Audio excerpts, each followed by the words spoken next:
Hola, buenas, ¿qué tal? Un placer poder estar otra vez con todos vosotros. Siento mucho que tenga que ser grabado.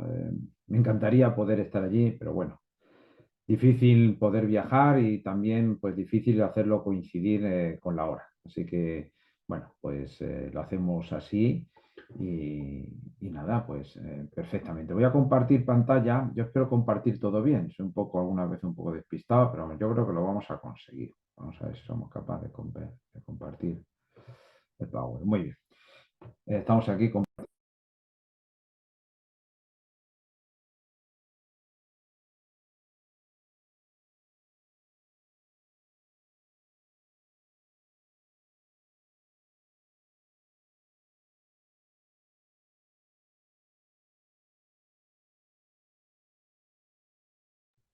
Ahora, se había quitado el audio. Perdonad mucho, lo siento mucho. Vamos a ver si me deja. Perdonad, son cuestiones técnicas. No me deja, perdonad un segundito. Ahora, bien. Entonces, seguimos con el módulo de integrante del sistema de protección de datos. Como dije, es un módulo importante, aunque tenéis después otras realidades muy importantes. Ya habéis visto los principios, vais a ver la base de legitimación, perdón, y excepciones, la transferencia de datos, es decir, cosas verdaderamente muy prácticas, todas las medidas de seguridad, la medida de control, ¿eh? Y digamos, los retos que implica la inteligencia artificial. Bueno, yo sí que os pediría, como creo que lo habrán dicho todos, que lógicamente la Ley Orgánica de Protección de Datos Personales, no sé si se ve en la cámara porque estoy compartiendo, pero bueno, esa la tenemos que saber, la tenemos que tener ahí. Son unas cuantas páginas, a mí me salen 37, 38 páginas, bueno, hay leyes peores, ¿vale? Y bueno, pues eso lógicamente lo tenemos que tener en cuenta. Como dije el otro día, la legislación ecuatoriana está muy bien, es una legislación que podemos decir es mucho más moderna que, por ejemplo, pueden ser otras, pero porque es más reciente, del 21. Pero no es menos cierto que por una parte le faltaba la parte digital y por otra parte, pues queda por desarrollar. Por lo tanto, lo que nosotros vamos a ver aquí, vamos viendo, es la ley ecuatoriana, pero también vamos a ir viendo a través del derecho comparado, es decir, a través de las leyes que nosotros ya tenemos aquí en Europa y en España, pues modelos o algunos aspectos que posiblemente, o mejor, están dentro de lo que sería el carácter de la norma, ¿vale? Dentro de lo que la norma quiere decir, y por otra parte estaría dentro o va a ser algo que con seguridad se va a tener que proyectar en Ecuador en la medida en que la ley se vaya desarrollando. Tampoco podemos pretender que una ley se desarrolle de un día para otro.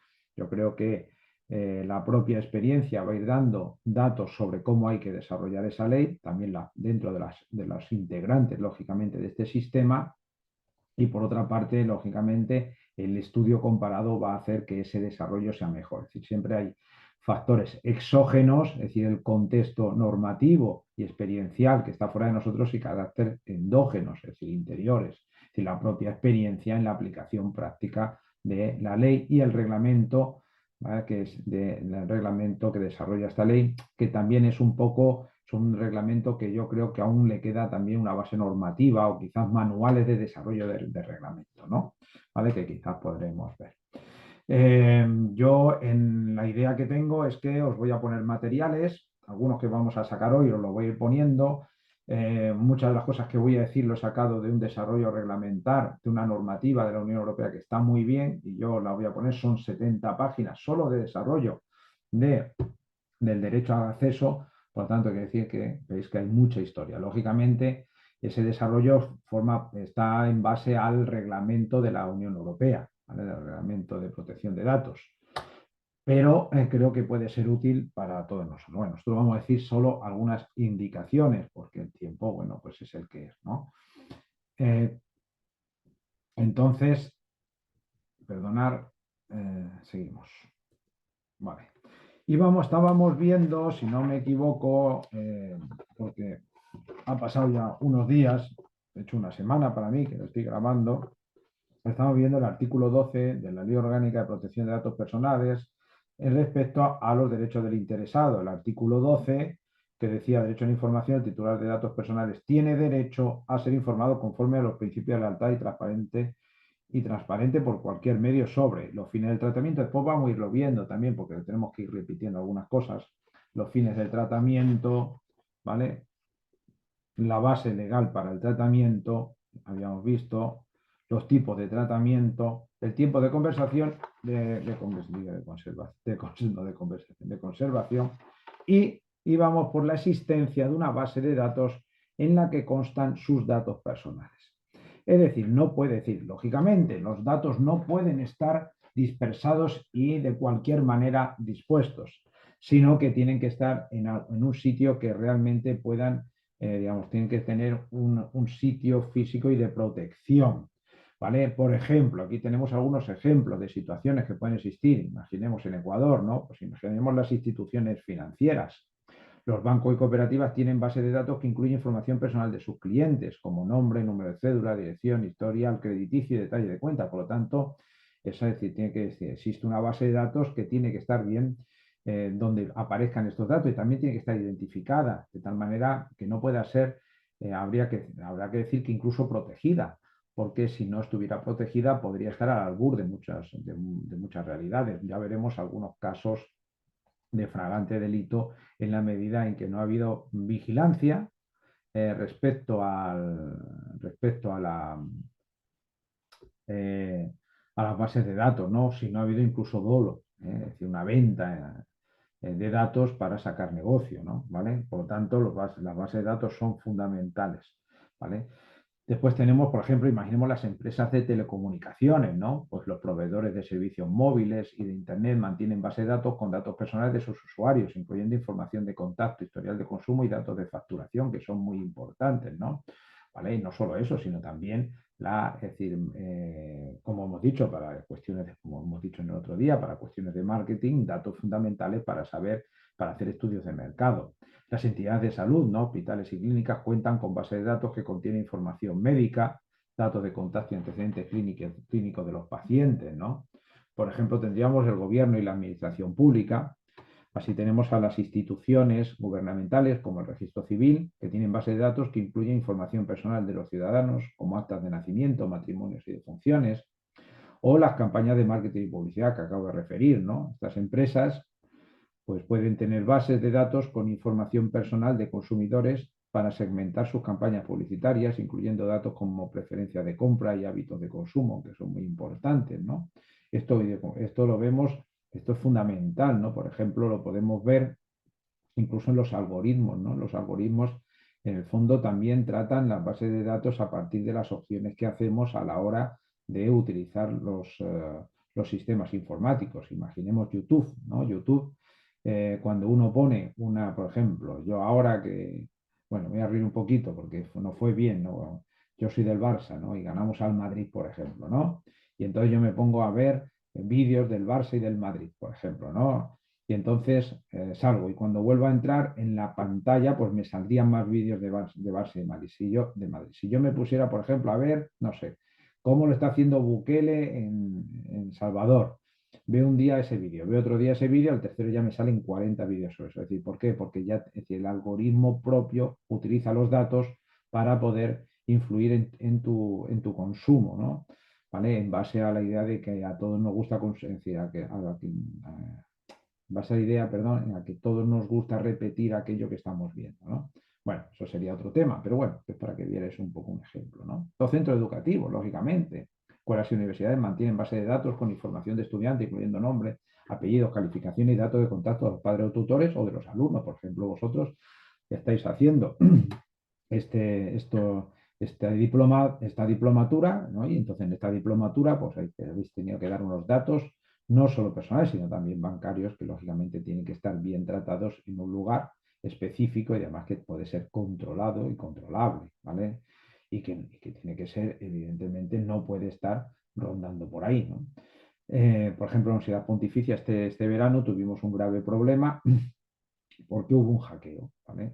Entonces el rector, el pobre, que es muy amigo mío, pues el hombre, yo le dije, ¿qué tal, cómo va el verano? Y dice, pues muy mal, porque nos han hackeado el sistema, y entonces, bueno, pues han tenido un problema, han tenido que denunciarlo a la policía, efectivamente, hay muchos datos, etcétera. Hemos tenido que hacer un nuevo reseteo de todo el sistema, etcétera, etcétera.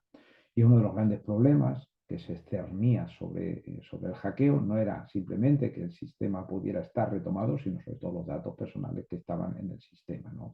Datos de mucho tipo, porque hay mucha gente trabajando y mucha gente que pertenece a la institución y que tiene sus datos en la institución, ¿vale? El comercio electrónico, pues lógicamente estas plataformas de comercio recopilan datos personales de los usuarios, ¿vale? Lo mismo, por ejemplo, si uno compra por Amazon, pues va a ver que tiene su cuenta, tiene los datos de las últimas compras que ha hecho y también además le va a sugerir realidades. Y por lo tanto, nombre, etcétera, etcétera, ¿vale? Por lo tanto, es importante la existencia de una base de datos. Además, el sexto punto que nos dice el artículo 12 de nuestra ley es la idea de que el origen de los datos personales, cuando no se haya obtenido directamente el titular, ¿qué pasa? ¿No? Pues pasa que el responsable del tratamiento debe informar sobre el origen de dichos datos. El responsable de tratamiento siempre, es decir, es una figura fundamental, está el titular y el responsable, y después existen otras figuras muy importantes para garantizar el proceso, ¿no? Entonces, cada vez que hablemos del titular siempre nos sale el responsable, ¿no? Y hablaremos de él. Eh, pero bueno, a nosotros ahora estamos con el titular, pero como digo, el responsable siempre está ahí, ¿no? Porque en el fondo es es una relación, ¿vale? Una relación entre, bueno, no es casi, es una relación existente entre la persona titular de sus datos y el responsable de los datos que los necesita para una actividad, pero se responsabiliza del buen uso según la normativa, ¿no? Entonces, algunos ejemplos de cómo pueden originarse los datos personales en situaciones donde no se obtienen directamente del individuo, pues pueden ser fuentes públicas, es decir, datos recopilados de registros públicos. Hay cosas que no vamos a repetir, lo siento mucho, pero tiene que ser así, ¿vale?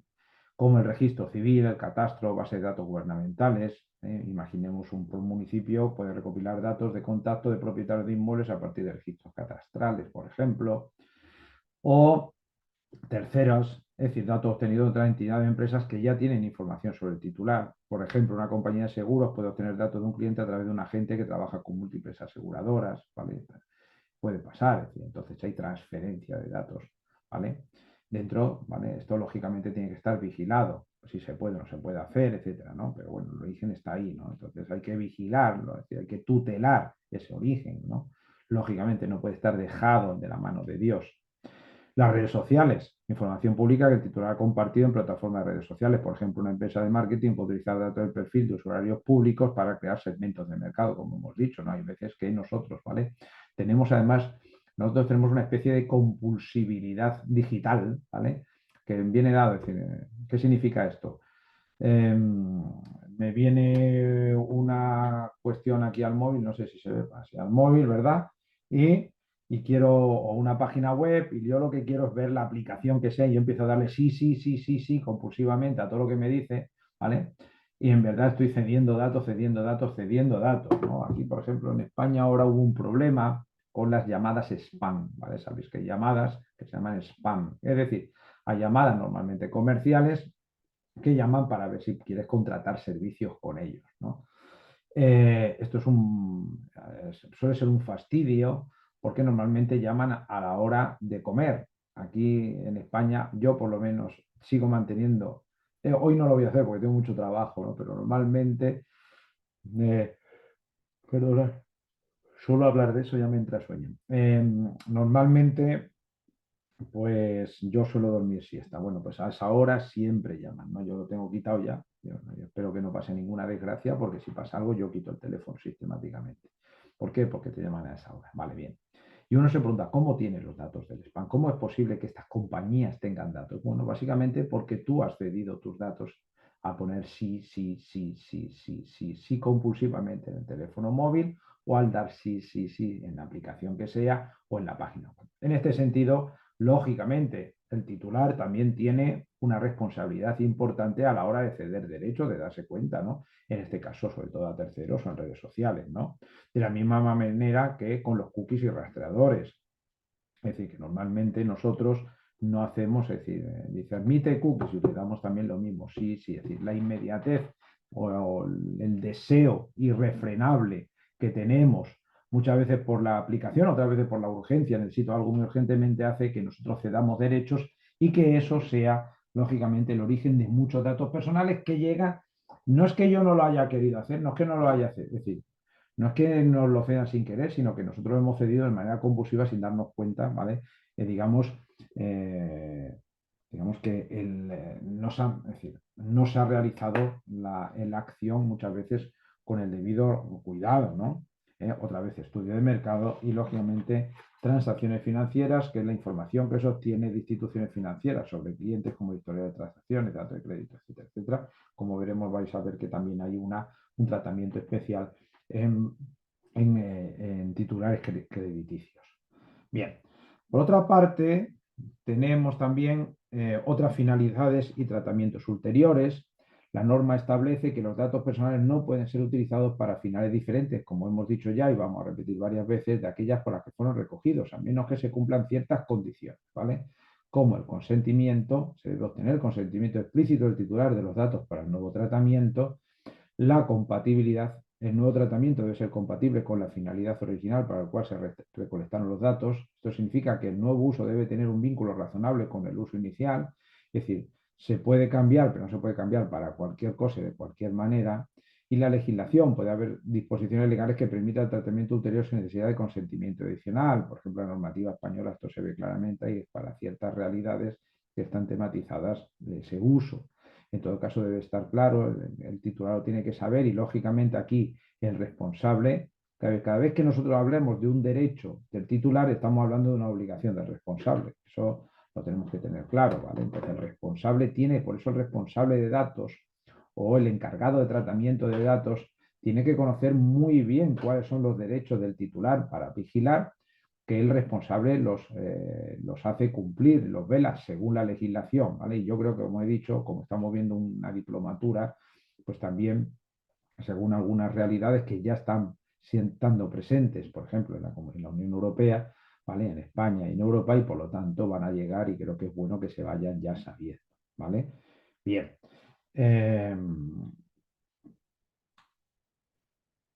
Ejemplos, perdonad. Ejemplos de esto, pues podríamos, ejemplo de consentimiento, pues por ejemplo, imaginemos una empresa que recoge datos de clientes para la venta de productos, los datos se utilizan para procesar órdenes y realizar envíos, y la empresa decide enviar a esos mismos clientes boletines informativos sobre promociones. Bueno, entonces, ¿vale? Entonces, ¿qué pasa? Es decir, los datos están para procesar órdenes y realizar envíos, no para enviar boletines.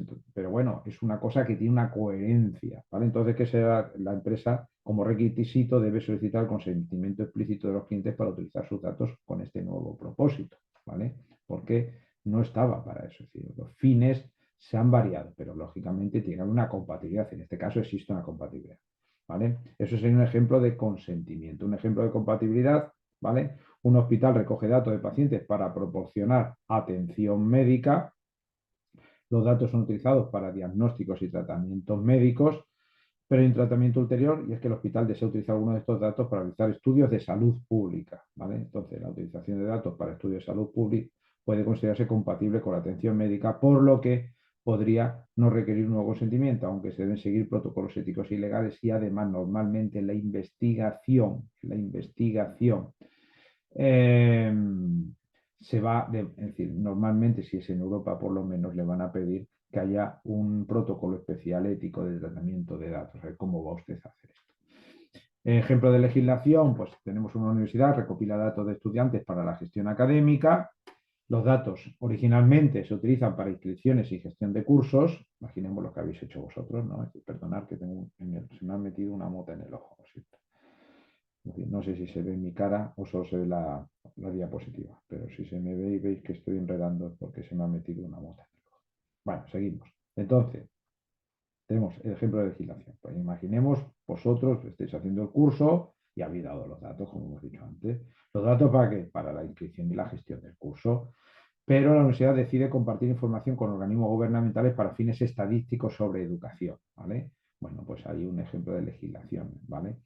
Si la ley permite que se compartan estos datos sin requerir consentimiento para fines estadísticas, la universidad puede hacerlo. Si no, debería de pedir consentimiento. Yo no me lo sé exactamente si eso pasa o no.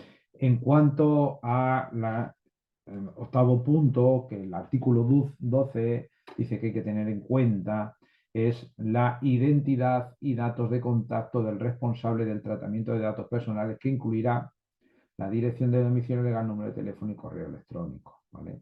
Entonces, la norma establece la obligación de informar sobre identidad y datos de contacto, ¿vale? Cuando hablamos de identidad del responsable de tratamiento, se refiere a la persona física o jurídica que toma decisiones sobre el tratamiento de los datos personales, ¿vale? Como vamos a ver, es decir, esta identidad debe ser clara y fácilmente identificable para garantizar la transparencia y la rendición de cuentas. Es decir, tenemos que saber quién es el responsable del tratamiento de datos, lógicamente.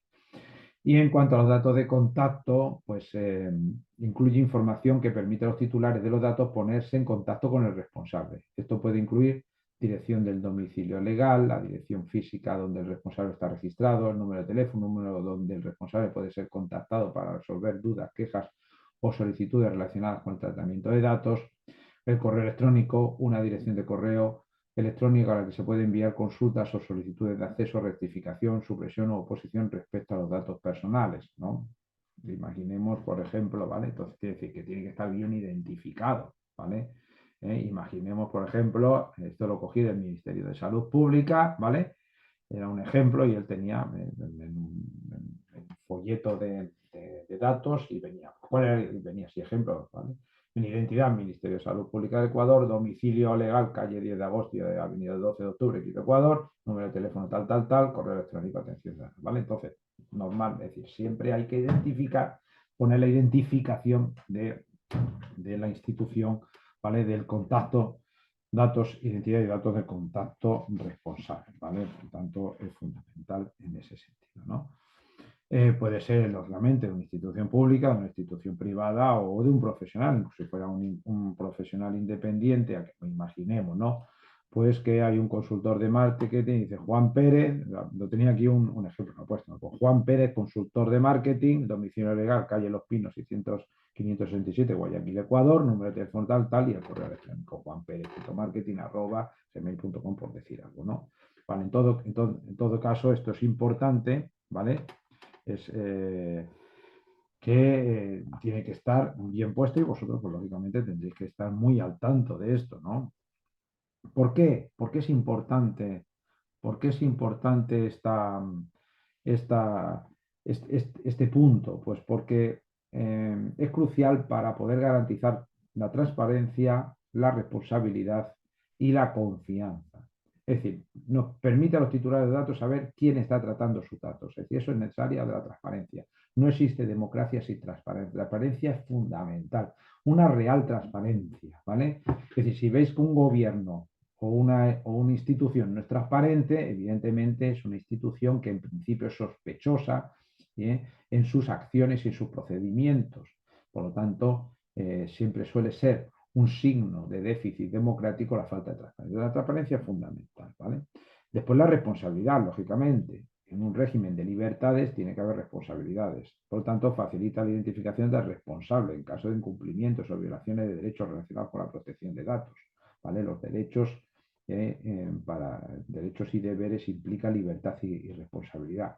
¿Vale? Por tanto, es fundamental. Y también, por una cosa que nosotros que decimos en castellano, confianza, que ahora se dice compliance, ¿vale?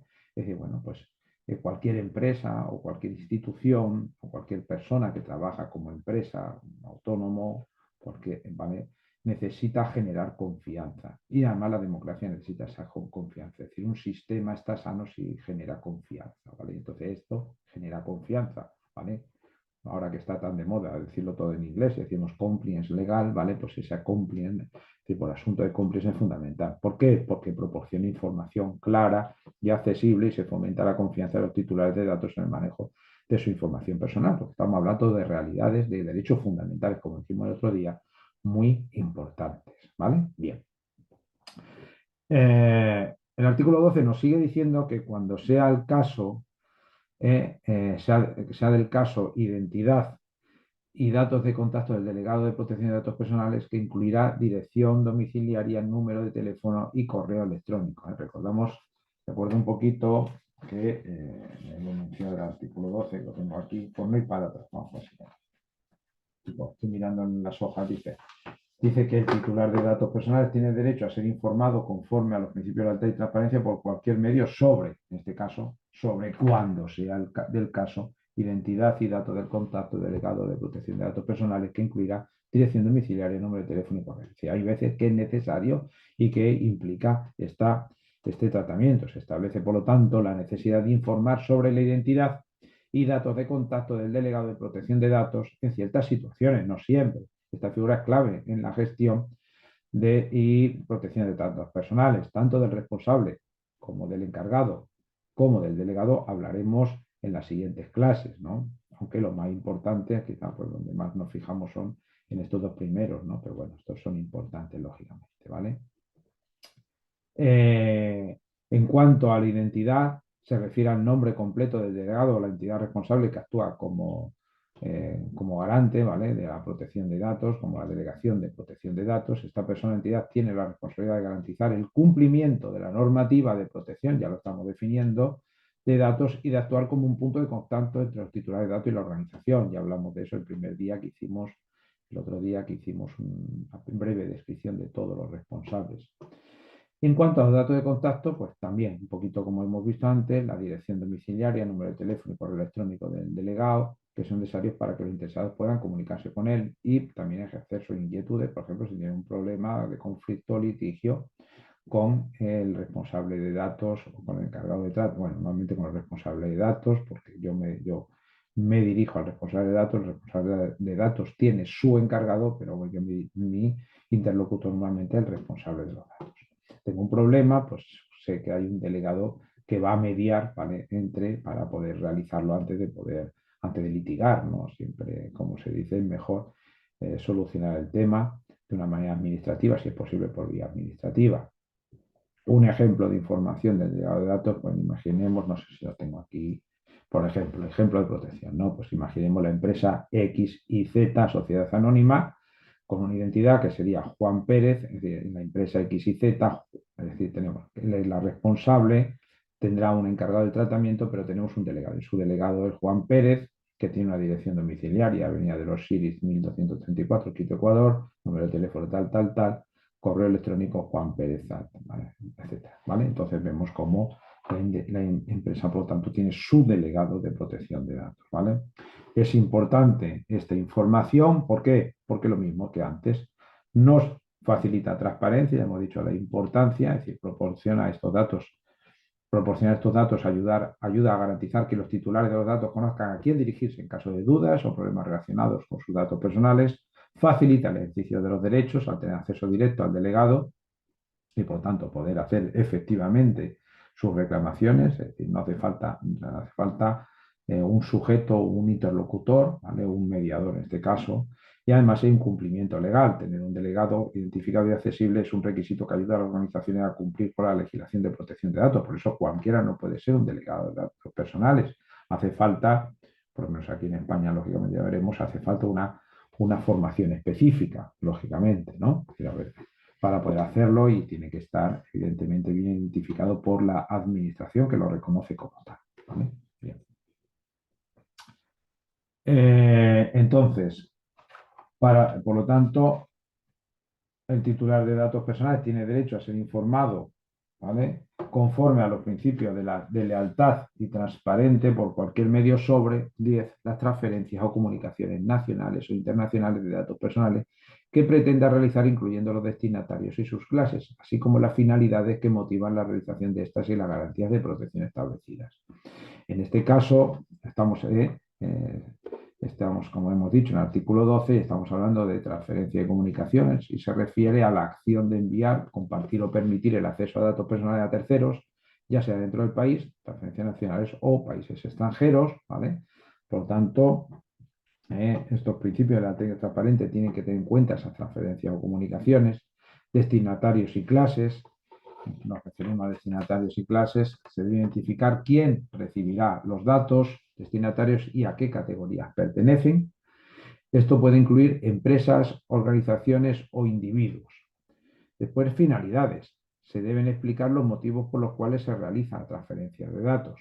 Esto podría incluir objetivos comerciales, cumplimiento de obligaciones legales o servicios específicos. Como os dais cuenta, esto ya lo hemos hablado, las finalidades, ¿no? ¿Vale? Pero bueno, aquí otra vez viene especificado, ¿vale? Ya habíamos hablado de esa y como digo, es muy importante el tema de las finalidades. Y las garantías de protección. Es decir, se debe asegurar que las transferencias cumplan con medidas de protección adecuadas. Hemos dicho que están en una base de datos. Esas bases de datos tienen que estar protegidas, ¿vale? Tanto físicamente, por, como decía el responsable de esas bases de datos, el responsable de los datos que las contienen, el responsable de su seguridad, el responsable de que no haya fugas. Para eso tiene una persona que los trata y en la empresa alguien que media para eso, ¿vale? Y por lo tanto, muchas veces esta salvaguarda de los derechos también puede incluir acuerdos de confidencialidad, cláusulas contractuales o certificaciones de protecciones de datos. Ejemplo, pues por ejemplo, en la transferencia a autoridades gubernamentales, imaginemos un destinatario, una entidad gubernamental ecuatoriana, la clase de la Agencia Reguladora de Control de Datos, la finalidad cumplir con requerimientos legales de autoría o fiscalización y la garantía de protección, el acceso a los datos estará restringido a persona autorizada y se llevará un registro de las solicitudes de acceso, por ejemplo, ¿no? Este sería el caso de una transferencia, ¿vale? De autoridad gubernamental. ¿No? Tendríamos de marketing, ¿vale? Yo no he puesto todas, solo he puesto una, ¿no? Pues podríamos de marketing, pues imaginemos una empresa de marketing local, que es una empresa privada que se dedica a la publicidad y para realizar campañas dirigidas basadas en los datos de comportamiento de los clientes necesita esos datos y tiene que garantizarlos. ¿Cómo lo podría garantizar? Pues con un acuerdo de confidencialidad que asegura que los datos no serán compartidos con terceros no autorizados, por ejemplo. O imaginemos un proveedor de servicios en la nube, esto lo utilizamos casi todos. Yo, por ejemplo, trabajo con mi Dropbox, ¿vale? Constantemente, porque ya pues, hace ya muchos años, ahora ya sería absurdo mantener un disco duro, ¿vale? De hecho, ni el ordenador te lo permite casi rellenar datos, ¿no? Entonces, bueno, pues uno trabaja, perdona, con servicio en la nube y lógicamente pues necesitaríamos cláusulas contractuales que garantizan que la empresa receptora cumplirá con normas de protección, ¿vale? De datos, por ejemplo, ¿no? Por ejemplo, es encriptando los datos, imaginemos, ¿no? Vale. Evidentemente este punto es importante. ¿Por qué? Porque es fundamental para garantizar de nuevo, como no, la transparencia y la protección de los derechos, ¿vale? Ya que exige que se detallen esta transferencia de datos y se busca prevenir abusos y asegurar que las personas estén informadas sobre cómo se utilizan sus datos personales. Además, establece un marco legal que promueve la responsabilidad y la ética en el tratamiento de la información.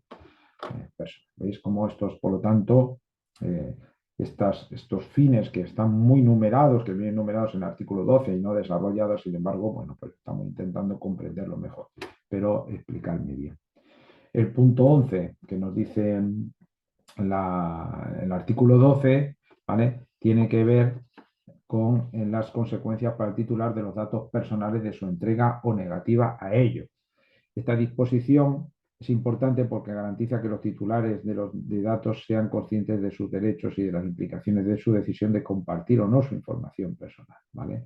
Por lo tanto, el titular de los datos tiene derecho a ser informado, ¿vale? Sobre las consecuencias para el titular. Ojo, cada vez que estamos diciendo en uno de estos puntos que el titular, recuerdo la formulación del artículo. Empieza así.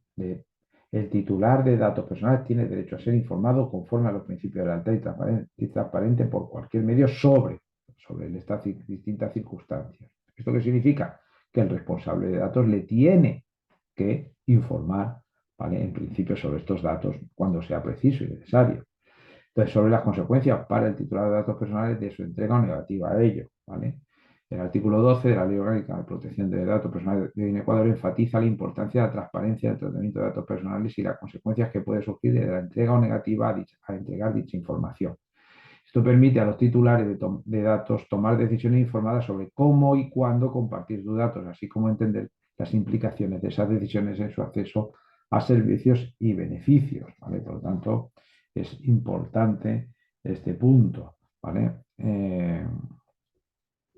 Perdona, por ejemplo, pues un usuario que se registra en una plataforma de comercio electrónico proporciona su nombre, dirección y datos de pago. Como consecuencia de entrar estos datos puede acceder a la compra de productos, recibir ofertas personalizadas y disfrutar de un proceso de compra más ágil.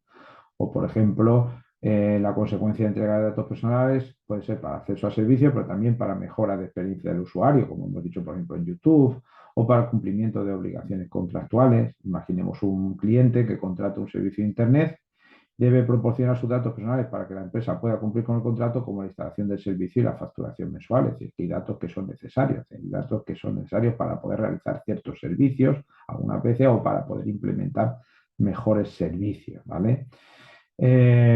Hay veces, también las limitaciones, es decir, también hay una consecuencia a la negativa de entregar datos personales, por ejemplo, limitaciones en el acceso a servicios. Si un usuario decide no proporcionar su dirección de correo electrónico al registrarse en una plataforma de streaming, no podrá recibir notificaciones sobre nuevos contenidos, acceso a funciones adicionales como el restablecimiento de contraseña, por ejemplo.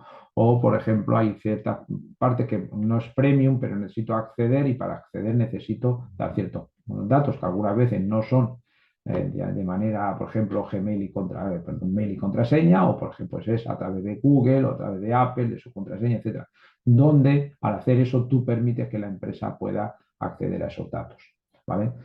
Además de la limitación de acceso a servicios, la imposibilidad de formalizar un contrato. Por ejemplo, si un cliente se niega a proporcionar información necesaria para un préstamo, como su nombre, identificación y datos de ingresos, el banco no podrá procesar su solicitud y por lo tanto no podrá acceder al préstamo, ¿no?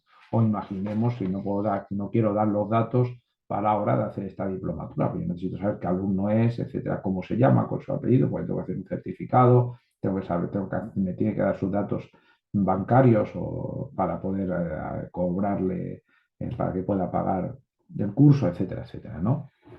También pasa que si yo me niego, pues puede ser que haya menor personalización y relevancia en los servicios que yo estoy haciendo. Por ejemplo, imaginemos las tiendas en línea, pues no podré mantener, por ejemplo, las preferencias, como he dicho antes, por ejemplo, en Amazon, ¿vale?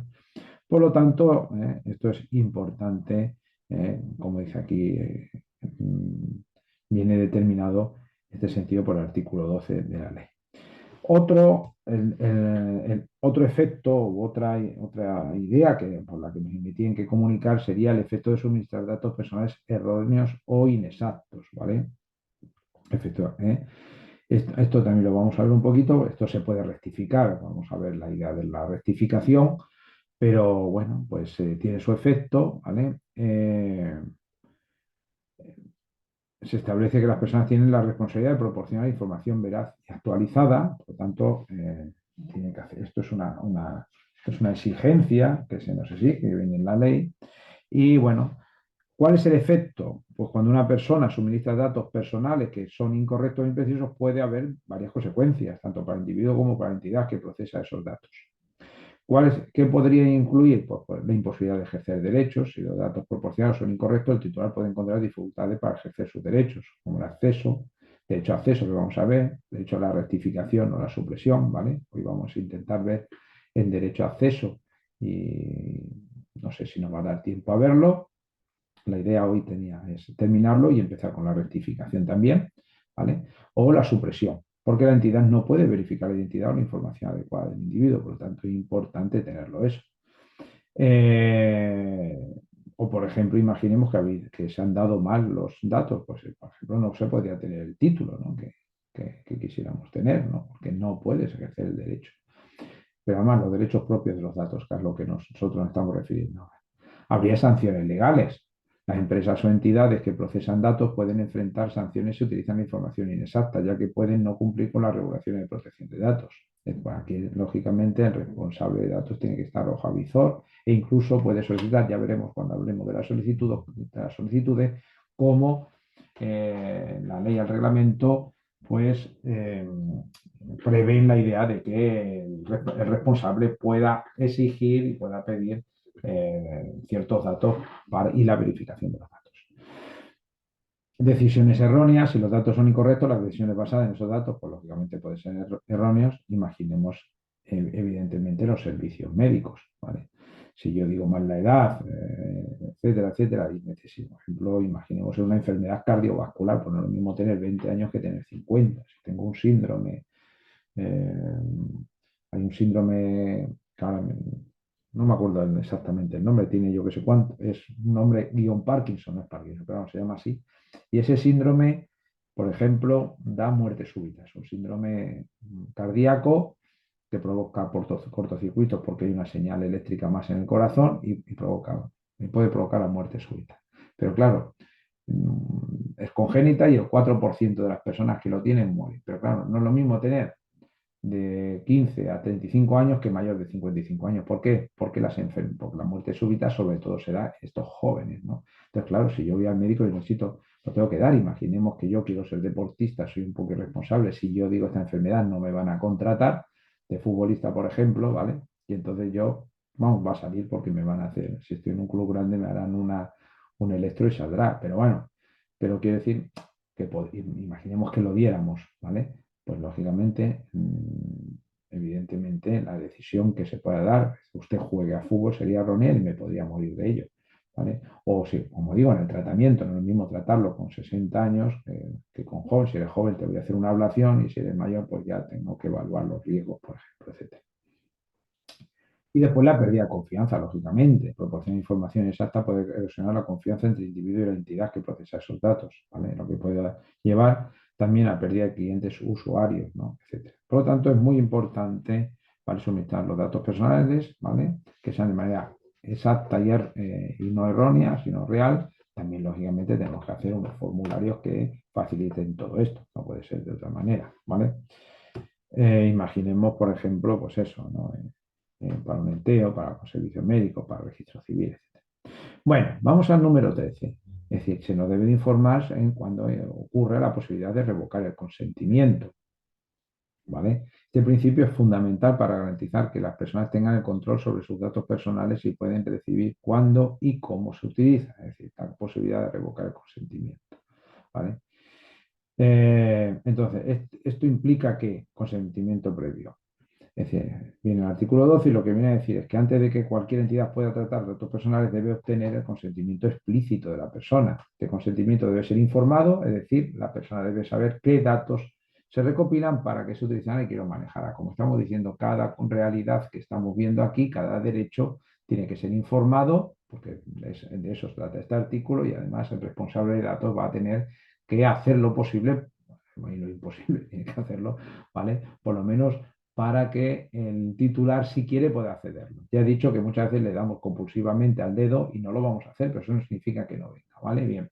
O que por lo menos incluso esté en un lugar más o menos visible la política de protección de datos, ¿no? De tal manera que uno pueda, es decir, implícitamente, algunas veces no hay que darle implícitamente al consentimiento, sino que explícitamente se da por sabido. Bueno, normalmente cada vez que aparece dice política de datos, imaginemos, ¿no? Y aparece un ya digo. Le damos a la X, ni lo leemos, le damos OK, punto, ya está, ¿no? Pero bueno, ahí tiene que venir, ¿no? Yo os invito incluso a que una manera de aprender cómo se hacen estas cosas, aunque vamos a enseñar algo, pues es ir a las grandes empresas y ver cómo lo hacen, lo están haciendo, ¿no? Esto es fundamental. En revocación, una vez que se ha otorgado el consentimiento, la persona tiene el derecho de revocarlo en cualquier momento. Esto significa que puede decidir dejar de permitir el uso de sus datos personales y la entidad debe cesar su tratamiento. Está dentro de los principios ARCOLOG que vimos el otro día y por lo tanto es fundamental. Y después el efecto de la revocación. La revocación del consentimiento no afecta a los tratamientos de datos que se hayan realizado antes de la revocación, pero sí impide cualquier uso futuro de esto. Mientras ha estado dado, pues la has dado con todo, con plena convicción y por lo tanto su utilización, es decir, no tiene efecto retroactivo, lógicamente, más de este principio, ¿vale? Eh, Imaginemos, pues no sé, vamos a ver una empresa de aplicación móviles, ¿vale? Imaginemos que María descarga una aplicación que le pide acceso a su ubicación y datos de contacto. Si decide que ya no quiere que la aplicación use sus datos, puede revocar su consentimiento a la configuración de la aplicación y a partir de ese momento la aplicación no podrá acceder a su ubicación y datos de contacto porque los ha eliminado. Hasta entonces sí, lógicamente, ¿vale? Entonces, la posibilidad de revocar el consentimiento es un derecho, por lo tanto, crucial en la protección de datos personales, aunque uno tiene que ser consciente de lo que implica la revocación de esos datos, ¿vale?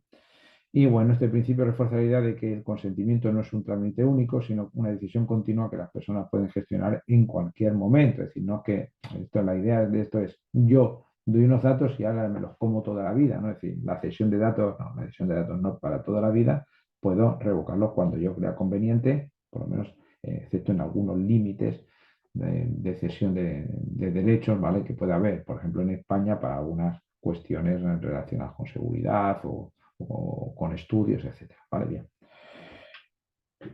En cuanto a la existencia y forma en que pueden hacerse efectivos sus derechos de acceso, eliminación, rectificación, actualización, oposición, anulación, limitación de tratamiento y a no ser objeto de una decisión basada únicamente en valoraciones automatizadas, ¿vale? Bueno, aquí vemos cómo en los derechos ARCOPOL, ¿vale? Que es en el fondo lo que está hablando aquí, pues aparecen ¿vale? En la ley, ¿vale? En la ley orgánica, ¿eh? De protección de datos y en el Reglamento General de Protección de Datos, acceso, rectificación, cancelación, oposición, portabilidad y limitación. ¿Vale? Esos son los derechos ARCOPOL de los que hemos hablado. Bien, me voy un poquito por lo que ya hemos hablado de ello, no vamos a repetirlo. En cuanto a los mecanismos para hacer efectivo el derecho, es decir, quiere decir, la ley 12 nos dice que nos tiene hay que ser hay que seguir los principios de lealtad y transparencia en la relación, también el número 15, que es en relación a los mecanismos para hacer efectivo el derecho a la portabilidad cuando el titular lo solicite, que es uno, acordaros, Narcopol, ¿vale? Perdonad.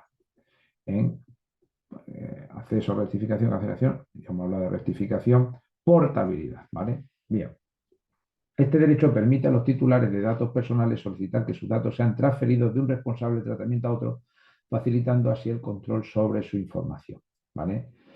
Mecanismos para hacer efectivo el derecho a la portabilidad, pues necesitaríamos una solicitud formal, ¿vale? O sea, hay que hacer una solicitud formal responsable de tratamiento de datos. ¿Cómo se hace la solicitud? Viene en el reglamento, viene un artículo, si no me equivoco, el artículo 15, que trata sobre las solicitudes. Nosotros vamos a verlo en uno, vamos a ver cuáles son los requisitos de las solicitudes según el reglamento, ahora cuando hablemos de del derecho al acceso, pero yo he estado mirando, puede ser que me equivoqué, pero no hay ninguna cuestión específica, sino básicamente, digamos, el formulario de solicitud es amplio y sirve para, diríamos que habría que, se puede hacer un formulario que fuera amplio para todos los requisitos que queremos o específico, ¿no? Pero en todo caso, tiene una serie de datos que hay que cumplir que veremos, ¿vale? Entonces, bueno, en todo caso, esto se necesitaría una solicitud formal, ¿vale? Es decir, imaginemos una persona que usa un servicio de almacenamiento de fotos en la nube y quiere transferir sus fotos a otro proveedor de servicios, presenta una solicitud al actual proveedor solicitando la transferencia de sus datos de sus fotos a la nueva plataforma, ¿vale? Y para eso tendrá un formato estandarizado, ¿vale? Un formulario específico al respecto, ¿vale? En los cuales habría datos de formato común, es decir, datos personales que deben ser entregados en un formato estructurado. Lógicamente, el responsable tiene que procurar un formulario específico. Aquí hay un trabajo que hay que hacer en cada empresa, lógicamente, para ir rellenando, para ir creando estos formularios que garanticen estos mecanismos. Eh, tiene que haber un plazo de respuesta al respecto, normalmente suelen ser 15 días, si no me equivoco, en la legislación ecuatoriana, muchas veces, no sé, alguna dependerá de la realidad, ¿vale? Y entonces, bueno, pues, o algunas veces son 30 días, por ejemplo, en datos bancarios, ¿no? La autenticación del titular, pues para garantizar que solo el titular de datos puede solicitar la portabilidad, se requiere un proceso de autenticación o autentificación. Quiere decir, lógicamente yo tengo que poder asegurarme que quien me lo pide, pues es él, no es otra persona, no hay una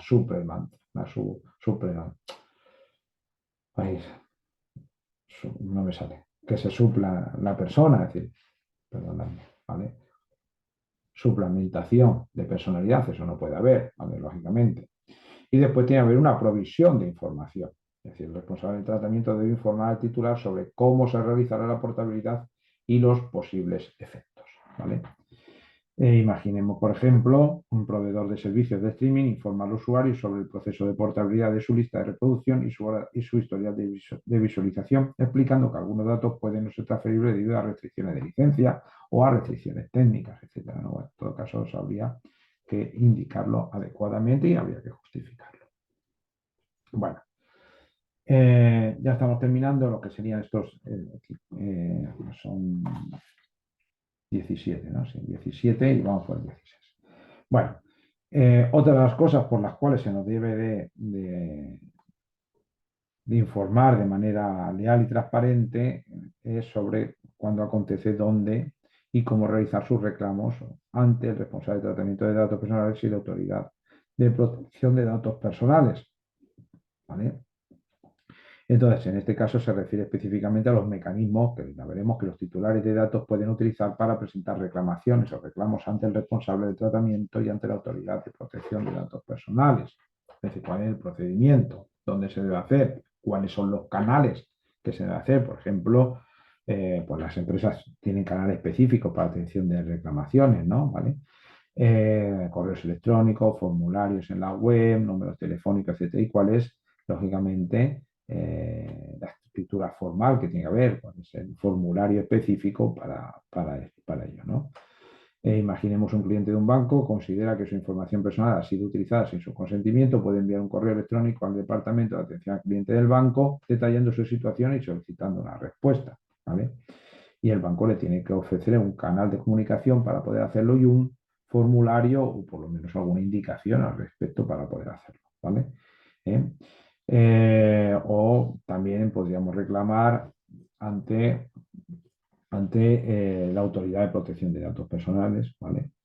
Lógicamente, y en este sentido, pues los titulares pueden presentar la reclamación a través del portal web, con un formulario y también una escritura formal. Es importante darnos cuenta que para reclamaciones, ¿vale? Hay que ver cuáles son los tiempos que tenemos según la ley, ¿vale? Siempre procedimentalmente el tiempo es fundamental, y también pruebas y documentación. Es decir, es recomendable que los titulares conserven copias de todos los documentos y comunicaciones enviadas y recibidas, ya que esto puede ser útil en caso de que, imaginemos, tuviéramos que hacer un seguimiento de la reclamación o del reclamo e incluso ir más allá, ¿vale? Lo que intenta este punto 16 es garantizar que los derechos de los titulares de datos sean respetados, que haya un mecanismo efectivo para resolver las disputas relacionadas con la protección de datos personales, como hemos visto además también normalmente cuando un responsable, cuando hay una reclamación al responsable de tratamiento, se hace directamente, y por otra parte también tenemos ahí la figura del delegado como mediador en este aspecto.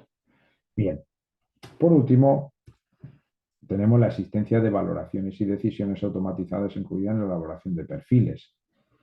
Eh, este punto, este artículo, este numeral del artículo 12.17 del artículo 12, eh, este, este aspecto, pues dice, aborda cómo las decisiones automatizadas pueden impactar a las personas y establece normas para garantizar la transparencia y la protección de sus derechos. En este sentido, el concepto es que las valoraciones y decisiones automatizadas se refieren a procesos en los que se utilizan algoritmos y tecnología para tomar decisiones que afectan a los individuos sin intervención humana.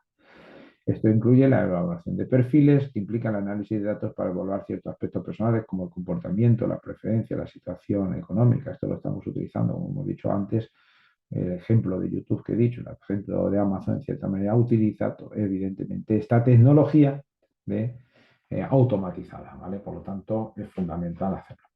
Esto se puede ver pues, desde créditos bancarios a marketing personalizado o, por ejemplo, la selección de personal, que sería un poquito lo más acuciante, ¿no? Una empresa utilice un software automatizado para filtrar currículos y seleccionar candidatos.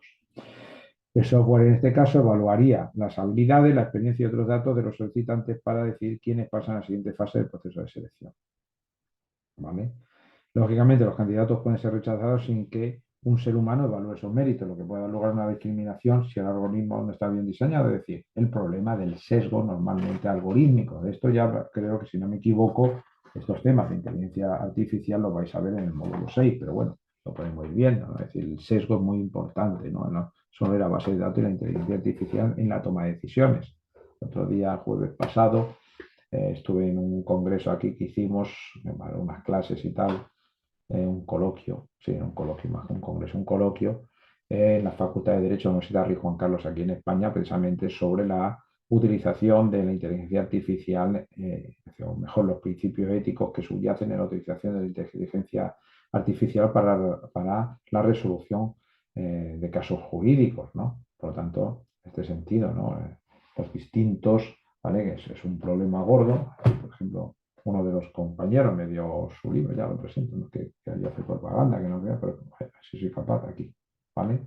Aquí está. IA jurídica, ¿no? Inteligencia jurídica, marco teórico, estudio de caso. Bueno, pues es un problema que tenemos, ¿vale? Y que está ahí, ¿no? Entonces, bueno, pues nos va a afectar cada vez más. ¿Vale? Esto no puede ser de otra manera. Bien. Entonces, por lo tanto, es necesario hacerlo bien, ¿vale? El artículo 12 establece que en casos de decisiones automatizadas las personas tienen derecho, por lo tanto, a ser informadas sobre la existencia de estas decisiones y a solicitar intervención humana si se ven afectadas por estas decisiones, lo que implica que deben poder apelar o discutir la decisión con una persona, ¿vale? ¿Qué busca este enfoque? Pues lo que busca es que las personas mantengan cierto control y protección frente a los procesos que pueden implicar de manera significativa sus vidas. En definitiva, lo que aquí intenta hacer el derecho es no perder la humanización del derecho. El derecho es una norma que establece el hombre para el hombre, ¿no? Otra cosa es que nuestra inteligencia pues, pueda ser multiplicada en velocidad por la IA, por la inteligencia artificial, pero claro, la inteligencia artificial primero está hecho por seres humanos y después, evidentemente, no imita todos los procesos que implican en una toma de decisiones, ¿vale? Una toma de decisiones que es mucho más complejo que simplemente analizar datos. En el caso de que los datos obtengan directamente el titular, la información deberá ser comunicada de forma previa a este. Estoy leyendo ahora mismo lo que estamos aquí, lo que estoy leyendo es la continuación del artículo 12, una vez que ha dicho estos 17 ítems, sigue diciendo ¿eh? Lo que estoy diciendo que viene aquí, ¿no? Repito, en el caso que los datos se obtengan directamente del titular, la información deberá ser comunicada de forma previa a este, es decir, en el momento mismo de la recogida del dato personal. Y después viene lo que viene aquí, en la pantalla, en la diapo. Dice, cuando los datos personales no se obtuvieran de forma directa del titular o fueran obtenidos de una fuente accesible al público, como ya hemos visto, el titular debe ser informado dentro de los siguientes 30 días. Por lo tanto, aquí viene el plazo que decíamos, los 30 días, al momento de la primera comunicación con el titular. Cualquiera de las dos circunstancias que ocurra primero, dice, se le deberá proporcionar información expresa, inequívoca, transparente, inteligible, concisa, precisa y sin barreras técnicas. Es decir, para garantizar, evidentemente, y para estos principios de la transparencia, de la, de la confianza tan importantes, ¿vale? Y de los derechos que asisten al titular. El artículo 12 sigue diciendo que la información proporcionada al titular podrá transmitirse de cualquier modo comprobable en un lenguaje. Esto es muy importante. Tiene que poder ser comprobable, es decir, que se pueda comprobar para que haya evidencia de esa realidad, ¿vale? Tiene que ser un lenguaje claro, sencillo y de fácil comprensión. ¿Por qué? Porque si no puede decir, si no es claro, si no es sencillo y si no es de fácil comprensión, ¿vale? No, es decir, no llega a toda la gente. Esto es un derecho fundamental, ¿vale? Tiene un derecho y los datos son cogidos cuando uno va al médico para gente de gran formación como para gente que no ha tenido o no tiene gran formación, pero los derechos son los mismos. Por lo tanto, es decir, cualquier persona tiene que poder comprenderlos, porque tiene que estar en un lenguaje comprensible, ¿no? Que no siempre acaece así, ¿eh? Es decir, algunas veces se complica un poco. Dice, y de fácil comprensión, de preferencia propendiendo a que pueda ser accesible en lengua de su elección. En este sentido, sobre todo cuando existen distintas lenguas que coexisten en un Estado. Imaginemos en España, ¿vale? Pues sería en español, en catalán, en vasco, en vascuence o en gallego, ¿no? Alguna vez incluso puede ser en inglés, pues si viene un extranjero, ¿no? Pues aquí, imaginemos, ¿no? Pues debería de darse, yo no sé, creo, pues en las lenguas cooficiales o en lenguas realmente factibles para que todo el mundo las pueda comprender, siempre en aras de esta transparencia. Dice, en el caso de productos o servicios dirigidos, utilizados o que pudieran ser utilizados por niños, niñas, niños y adolescentes, la información a la que se hace referencia el presente artículo será proporcionada a su representante legal conforme a lo dispuesto en la presente ley. Entonces, estos derechos 17 son tan importantes, exigen, por lo tanto, es decir, para que cumplan los principios de lealtad y transparencia, ¿vale? No sé, es lo que viene aquí, es decir, tiene que ser, evidentemente, tiene que estar en un tiempo coherente, 30 días, tiene que haber, eh, tiene que expresarse de manera eficiente, clara, sin dudas, y por eso tiene que ser tiene que haber, además tiene que haber evidencia de ello, lógicamente, porque si no podría reclamar, y tiene que estar en un lenguaje que sea claro y después tenemos que tener en cuenta algunas circunstancias, como es el caso, lógicamente, de los niños, como veremos después, la importancia de la protección a los menores. Bueno, perfecto. Yo, si no os importa, llevamos una hora ya llevamos una hora aquí.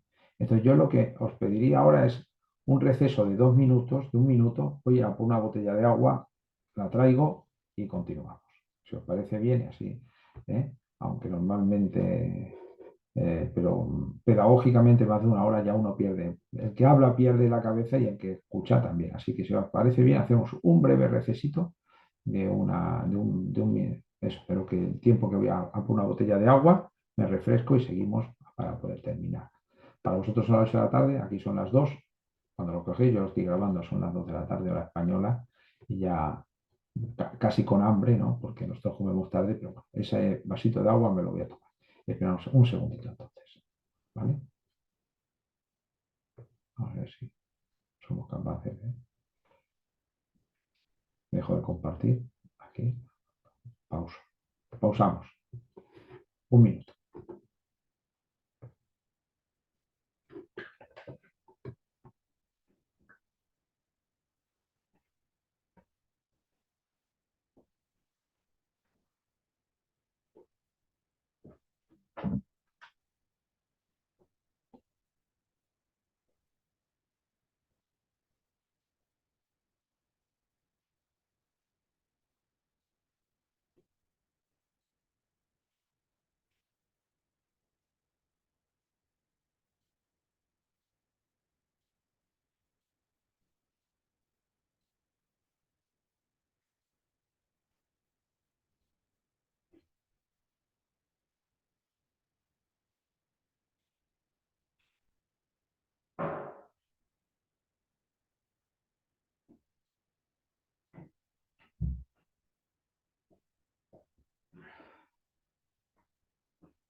Bueno, buenas otra vez. En breve nos damos. Ya he bebido un poquito de agua. Espero que os haya ido bien y hayáis descansado un poquito. Bueno, eh,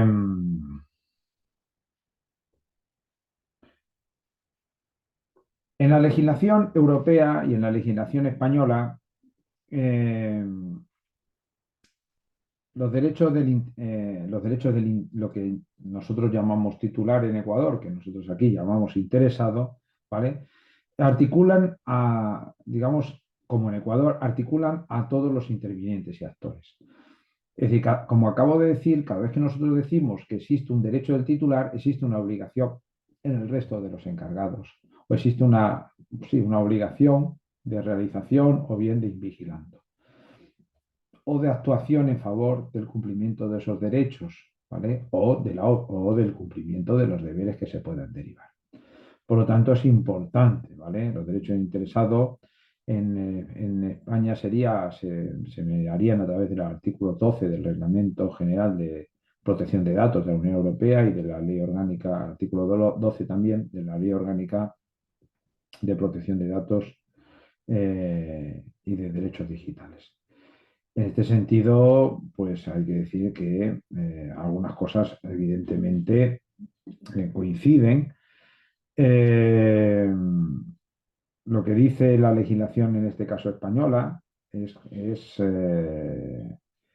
está, digamos, en consonancia con lo que se establece en la Carta del Convenio Europeo para la Protección perdón, protección de los derechos humanos y de las libertades fundamentales. Repito, como evidentemente la exigencia de las medidas de las que estamos hablando son fundamentales, ¿vale? Y aparecen de una manera clara, en los considerandos tanto de la ley ecuatoriana como de la ley europea. En todo caso, son disposiciones que en el reglamento o en la legislación europea lo que se intenta ver son estos derechos reconocidos al interesado, como estos derechos reconocidos al interesado, de los cuales hemos hablado, podrán ejercerse directo por medio de representante legal o voluntario. Aquí en la legislación nuestra, en segundo lugar, el responsable de tratamiento, lógicamente, como he dicho, cuando hay, cuando hay un derecho del titular o del interesado, según digamos, la nomenclatura más europea, aunque también, como he dicho, aparece en la nomenclatura ecuatoriana ese nombre, pues el responsable de tratamiento está obligado a informar al afectado sobre los medios a disposición para ejercer los derechos que le corresponden. Por lo tanto, en esto la legislación ecuatoriana, como podéis ver, ya también lo contempla. También se establece la posibilidad de que el encargado pueda tramitar por cuenta del responsable de tratamiento la solicitud de ejercicio formuladas por los interesados. Es decir, como he dicho, el interesado tiene un derecho, ese derecho tiene que ser evidentemente velado por el responsable y ese responsable pues, tiene para ello un encargado para que tramite muchas de las realidades que son necesarias tramitar. En cuarto lugar, pues la normativa europea y española, pues digamos que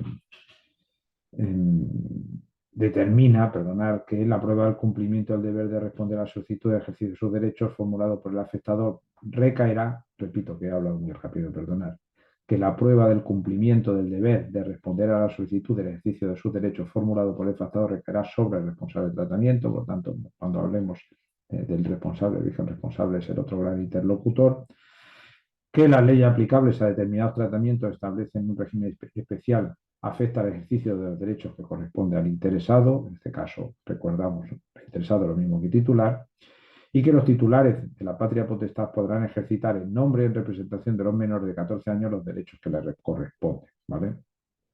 Hay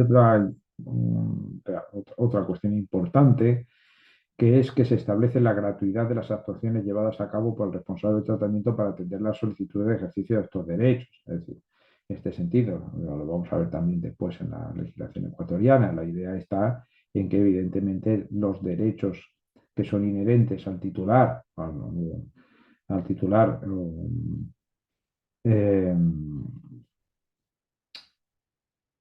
o perdonadme, o al interviniente, ¿no? Al titular o al interesado, que no me sabía la palabra. Tanto al titular como al interesado, evidentemente, no pueden serle gravosos, pues son sus derechos.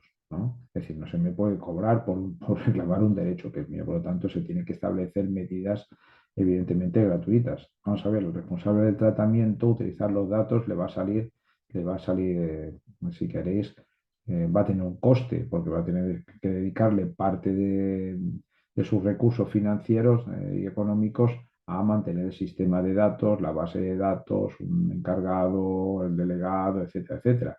Pero eso no puede revertir en el titular, que en todo caso, lo único, es decir, en este caso es un actor eh, que cede una realidad que es íntima suya y al cual tiene que ser evidentemente garantizado, ¿vale? Entonces, lógicamente, cuando el interesado realice una solicitud, tanto en Europa, en España como en Ecuador, ¿vale? ¿Eh? El responsable de tratamiento va a estar obligado a desarrollar todas las actuaciones que sean necesarias para que ese ejercicio sea efectivo y comunicar dichas actuaciones al interesado. Esto es una realidad que pasa en todas las legislaciones, ¿vale? En la legislación europea se dispone además que tal información se tiene que suministrar al interesado, se regirá por el conocido principio de transparencia. De nuevo, el principio de transparencia, uno de los grandes principios que estamos viendo para garantizar los derechos fundamentales en el proceso, ¿vale? Los procesos, si no son transparentes, es decir, ahí tenemos un problema en derecho procesal y además las comunicaciones se someten a determinada exigencia de tiempo y forma. Es decir, lógicamente, donde no hay tiempo y forma también el proceso se ve viciado, por lo tanto es normal que eso pase, ¿vale? Bien, ¿qué pasa? Que hay veces, evidentemente, que no se hace así y hay veces que no se realiza o no se garantizan los derechos, ¿vale? Algunas veces porque, evidentemente, la solicitud, ¿vale? Es decir, no se pide una solicitud. Bueno, hay que decir una cosa también que se me ha olvidado, y es que en la solicitud, que ya hablaremos después, como he dicho, lógicamente tiene que estar manifiestamente, tiene que estar fundada, ¿vale? Y entonces, en un momento dado, una solicitud que se realice puede ser denegada si está infundada o excesiva, por lo menos en la legislación europea. Ya veremos en el artículo 15 del reglamento. Bueno, en todo caso, estamos ante un tema serio, estamos ante un tema importante, los derechos del interesado, y para entender la gravedad de esto, pues tenemos tres casos icónicos, perdón, actuales y controvertidos, y que vienen muy bien en este artículo que los pongo aquí, ¿vale? Que es un artículo realizado por profesores ecuatorianos, un buen artículo, muy, muy bueno. Creo que es de la USFQ, si no me imagino que sea la Universidad de San Francisco, no sé, pero me imagino, ¿no? Law Review, pero no tengo ni idea si es esa, ¿no? La verdad no tengo ni idea. He descargado, pero no me he fijado, no me he fijado en... Pero bueno, en todo caso, sí, Universidad de San Francisco de Quito tiene que ser. Entonces, Felipe Nicolás Roldán Carrillo tiene este artículo, los ejes centrales de la protección de datos, consentimiento y finalidad. Críticas y propuestas hacia una revolución de la protección de datos personales en Ecuador, artículo recomendable, ¿vale? Porque entonces yo os invito a leerlo. Como he dicho, como estas diapositivas las voy a ir, cuando termine el curso voy a dar toda la documentación para que las tengáis, bueno, pues ahí tendréis la cita porque está aquí, ¿vale? Y ahí viene el DOI, es decir, que si le dais a ese 10 punto ahí entráis directamente. DOI significa Digital Object Identification, es decir, identificación de objeto digital, ¿vale? Por lo tanto, ahí os llevará a la página. Yo creo, no sé si no he puesto, tendría que haber puesto, a ver si me acuerdo, después intento poner el enlace para que le deis directamente, enlazo esto. Bien, bueno, en el artículo, pues ve estos tres casos que son fundamentales, ¿vale? Es muy largo el artículo, ¿no? No podemos ver todo, pero bueno, vamos a ver los tres casos que entendamos un poco la importancia de esta regulación, de la protección de datos en relación a los derechos del interesado. Como sabéis, el primero es el caso que se relaciona con Facebook, ¿vale? Cambridge Analytica, fue un caso, bueno, los tres casos han sido célebres. En este, la Comisión Federal del Comercio de Estados Unidos multó a Facebook con 5.000 millones de dólares, que yo no lo gano todos los años, ¿verdad?, por irregularidades en su sistema de privacidad. Este escándalo se dio a conocer por la actividad de Cambridge Analytica, que fue una empresa dedicada al análisis de datos políticos, ¿vale? Entonces, esta empresa, ¿vale?, utilizaba, es decir, ¿qué pasa? Pues esta empresa necesitaba datos para hacer proyecciones políticas. Claro, las proyecciones, pues, hoy tenemos las elecciones en Estados Unidos, que son muy importantes. Es decir, muchas veces se utilizan, bueno, no siempre se utilizan objetivamente y muchas veces sirven para poder modificar conductas, no solo para identificar conductas, sino y para hacer proyecciones de conductas, sino que a la vez lo que hace es eh, eh, proyectan y cambian comportamientos, ¿vale? Esto forma parte del consumo. Yo doy clase de psicosociología del consumo. Entonces, hay algunos principios que son fundamentales. Os voy a poner un ejemplo. Imaginemos que yo voy, no sé, en España, voy a un restaurante. Tengo dos restaurantes. Uno está lleno y el otro está vacío, ¿vale? Me puede salir dos sentimientos, pero voy a decir normalmente el que funciona. Un sentimiento sería, mira, pobrecillos que no tienen a nadie, voy a ayudarlos, voy a estar ahí, voy a entrar para darle negocio. Eso sería uno. Sería un sentimiento altruista realmente muy escaso proporcionalmente. Lo normal es que si tengo dos restaurantes, uno hay mucha gente y la otra poca, me voy a donde hay más gente, que en principio es más incómodo. ¿Por qué? Porque digamos que psicológicamente, digamos, hay un mecanismo en el cual dice, si hay mucha gente es porque el producto será bueno, porque por eso hay mucha demanda de ese. Por lo tanto, la oferta es buena y eso hace que haya mucha demanda. Entonces, es un efecto que cuando vamos a una realidad donde hay poca gente, ¿vale? A no ser que sea una realidad elitista, ¿vale? Que entonces había otro mecanismo, pues voy a hacer. Es decir, evidentemente, pues en unas elecciones pasa esto, es decir, si hay una realidad política donde hay gente que tiene mucha confianza, en principio diríamos, interesa para decir, bueno, tenemos esa confianza y por lo tanto vamos a votar al que va a ganar, ¿vale? Y después también está la idea de que es decir, nos gusta ir a caballo ganador, ¿vale? Pues tenemos, por ejemplo, los equipos grandes de fútbol tienen adeptos porque son caballos ganadores. Tú estás en un caballo ganador y entonces es más fácil que disfrutes de ello, ¿vale? Bien, eso normalmente, pero también se podría dar algunas veces que es necesario decir que alguien pierda, ¿vale? Por ejemplo, decir que alguien va a ganar, por ejemplo, imaginemos, Trump va a ganar porque yo tengo un electorado que necesito sacarlo a la calle y entonces para que se movilice. Es decir, que hay muchas, es decir, ¿veis? Es decir, hay que hacer el análisis estratégico fundamental, ¿sabes? Dependiendo de la población y tal, pero es decir, los datos eran muy importantes. Por eso Cambridge Analytica era importante, ¿no? Entonces, esto lo cuento para que veáis la importancia que tenía este caso. Entonces, ¿qué pasa? Vale, dice, este escándalo se dio a conocer por la actividad, como digo, de Cambridge, que fue una empresa dedicada, como digo, al análisis de datos políticos. En el año 2014, esta empresa tuvo acceso a los perfiles de Facebook a través de una aplicación llamada This is Your Digital Life, esta es tu vida digital, donde los usuarios, al descargarla, autorizaban a la empresa a acceder a su información personal. Con esta tenía como objetivo influir o influenciar a los usuarios en sus decisiones políticas proporcionando determinada información de acuerdo con el perfil levantado. De este modo, y por las políticas de Facebook, la aplicación podía acceder a los datos personales de usuarios que consintieron su tratamiento de forma directa y a los de un círculo de amigos de forma indirecta. Alrededor de 270.000 usuarios consintieron compartir sus datos, acordar lo que hemos dicho de la compulsibilidad digital, ¿verdad? Y por ende se manejó indebidamente la información de más de 85 millones de usuarios. En este caso se extrapoló el consentimiento del titular y la finalidad para la cual fueron recabados los datos. Es decir, no solo se extrapola el consentimiento, la finalidad, sino que también se utiliza una mala portabilidad de datos, ¿vale? Y otros casos, ¿vale? Este fue uno de los casos, ¿no? ¿Vale? Que tiene que ver con, como hemos dicho, ¿vale? Y sobre todo una mala comunicación, ¿vale? A los titulares, tal como en este caso no es el caso de Facebook, aunque más o menos. Allí la reglamentación no está tan extendida como en Europa, que está más adelantada, pero bueno, en todo caso los principios estaban claros y bueno, si nos lleváramos a la legislación ecuatoriana, no cumplían con lo dicho en el artículo 12. El segundo caso trata sobre la multinacional Google. Aquí os he puesto Google France, he puesto Google France porque fue allí, que fue multada por la Comisión Nacional de la Informática y las Libertades de Francia, por eso he sacado Google France, ¿vale? con una sanción que tampoco, hombre, no son los 5.000 millones de dólares, pero fueron 50 millones de euros, que no son baladíes. La investigación nace de reclamos colectivos por parte de la Quadrature du Net y None of Your Business, que no los conozco, pero bueno, son asociaciones que mencionaron que el buscador de Google no contaba con una base legal apta para procesar datos personales del usuario de servicios, sobre todo en temas publicitarios. Entonces, para que veáis la importancia del el proceso, siempre es importante.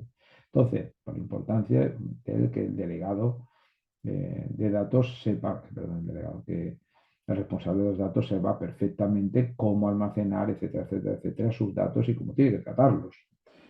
Esta reclamación procedió por la falta de información proporcionada y falta de consentimiento del titular. Es decir, como hemos dicho, acordaros lo que hemos dicho, la importancia, ¿vale? La importancia de los datos, ¿no? Es decir, cómo la información proporcionada al titular tiene que transmitirse de manera clara, comprensible, evidencial, etcétera, etcétera, etcétera, que acabamos de decir, pues lógicamente esto no pasó en lo que hacía Google y por ello, lógicamente, en la medida en que la aceptación del titular no era específica, pues fue evidentemente multada. Se hacía una especie de consentimiento en bloque que no era, es decir, nadie puede, nadie puede transferir o consentir algo por mí que es personalmente mío, evidentemente. Por último, el último caso paradigmático fue TIM. Si os lo han contado, os pido perdón, ¿vale? Bueno, la compañía de telecomunicaciones TIM fue multada por la Agencia de Protección de Datos italiana por un valor de 28,5 millones de euros después del caso Google, que ha sido digamos, la segunda sanción más alta de Europa en la aplicación del Reglamento General de Protección de Datos. Esta investigación inicia ya que distintos usuarios, leyendo y prospectos de la operadora, presentaron quejas ante la autoridad entre los años 2018 y 2019 por un manejo agresivo e ilegítimo de la estrategia de marketing de la empresa. A lo largo de la investigación se descubrieron varias infracciones y no se mencionarán todas. Es decir, aquí Telestim es una compañía de telecomunicaciones, por eso los ejemplos que he ido diciendo antes pues tenían que ver con estas cosas. El caso es que durante el periodo 2018-2019, TIM y sus agentes comerciales realizaron campañas de telemarketing a 13 millones de clientes y potenciales clientes. Acordaros esas llamadas molestas, ¿vale? Sin su consentimiento. Incluso un solo individuo en un mes llegó a recibir más de 150 llamadas por parte de las operadoras. También existía una indebida gestión de las listas de exclusión de personas que se opusieron a dichas llamadas. A su vez, manejaban formularios de recuperación de datos personales donde se solicitaba un único consentimiento, pero para diversas finalidades. No puede ser, cada finalidad necesita un consentimiento, o si hay cambio de finalidad necesitaríamos un cambio de consentimiento, como hemos dicho, ¿vale? Y además, lógicamente, no puede haber un bombardeo agresivo, porque para eso no están dados los datos personales. Ojo, pero esto no pasa si yo doy el consentimiento. Y como he dicho muchas veces, damos el consentimiento por la promiscuidad digital, ¿vale? Por darle al sí, sí, sí, sí, sí, sí de manera compulsiva. ¿Vale? Bien. En todo caso, ¿cuál es la conclusión? Es que la doctrina y la jurisprudencia reconocen el derecho a la protección de datos como un derecho fundamentado en la autodeterminación informativa. Son derechos muy fundamentales que necesitan, por tanto, una gran información. De ahí la importancia del artículo 12 de la ley ecuatoriana, ¿vale? La ley de protección de datos personales, que quería yo explicar de manera porque me parece un artículo fundamental. Porque garantiza y además ya va exigiendo, ¿vale? Al responsable de datos le exige, que en la medida en que hay un derecho siempre va a haber un deber, ¿vale? Le exige a nivel de supervisión, de formalidad, de comunicación, etcétera. Es la facultad de una persona para elegir y tomar decisiones respecto de sus datos personales. El titular de datos debe buscar aquella línea de equilibrio entre mantener un ámbito íntimo y uno privado de aquellos datos que deben ser conocidos públicamente. Todos nosotros estamos expuestos en lo público. Por ejemplo, yo ahora estoy viendo, no sé si vosotros veis lo que yo veo en mi pantalla, pero yo en mi pantalla veo la diapositiva que estoy compartiendo y en un cuadradito pequeño me veo a mí que pone Manuel Lázaro. Yo estoy compartiendo datos ahora mismo, ¿vale? Es decir, siempre compartimos datos. Si yo me pusiera, si esto lo hiciéramos en directo, pues saldría quién está ahí, es decir, los datos están ahí marcados, ¿no? Entonces, es lógico, pero esto pasa siempre, es decir, en la medida en que somos seres sociales y vivimos en instituciones y con organizaciones, pues compartimos datos.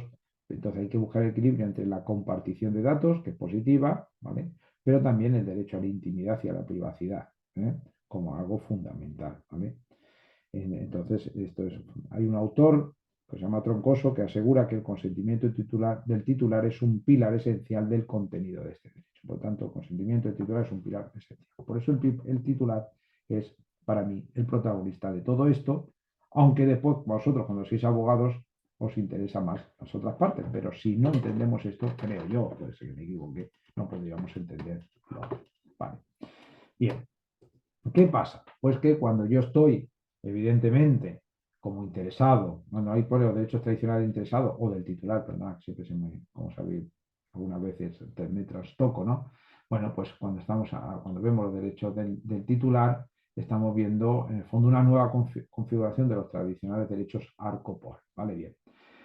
Ahora nos vamos a fijar en el derecho de acceso, que es el derecho más importante, o uno de los derechos más importantes, y después veremos los otros derechos para terminar el titular.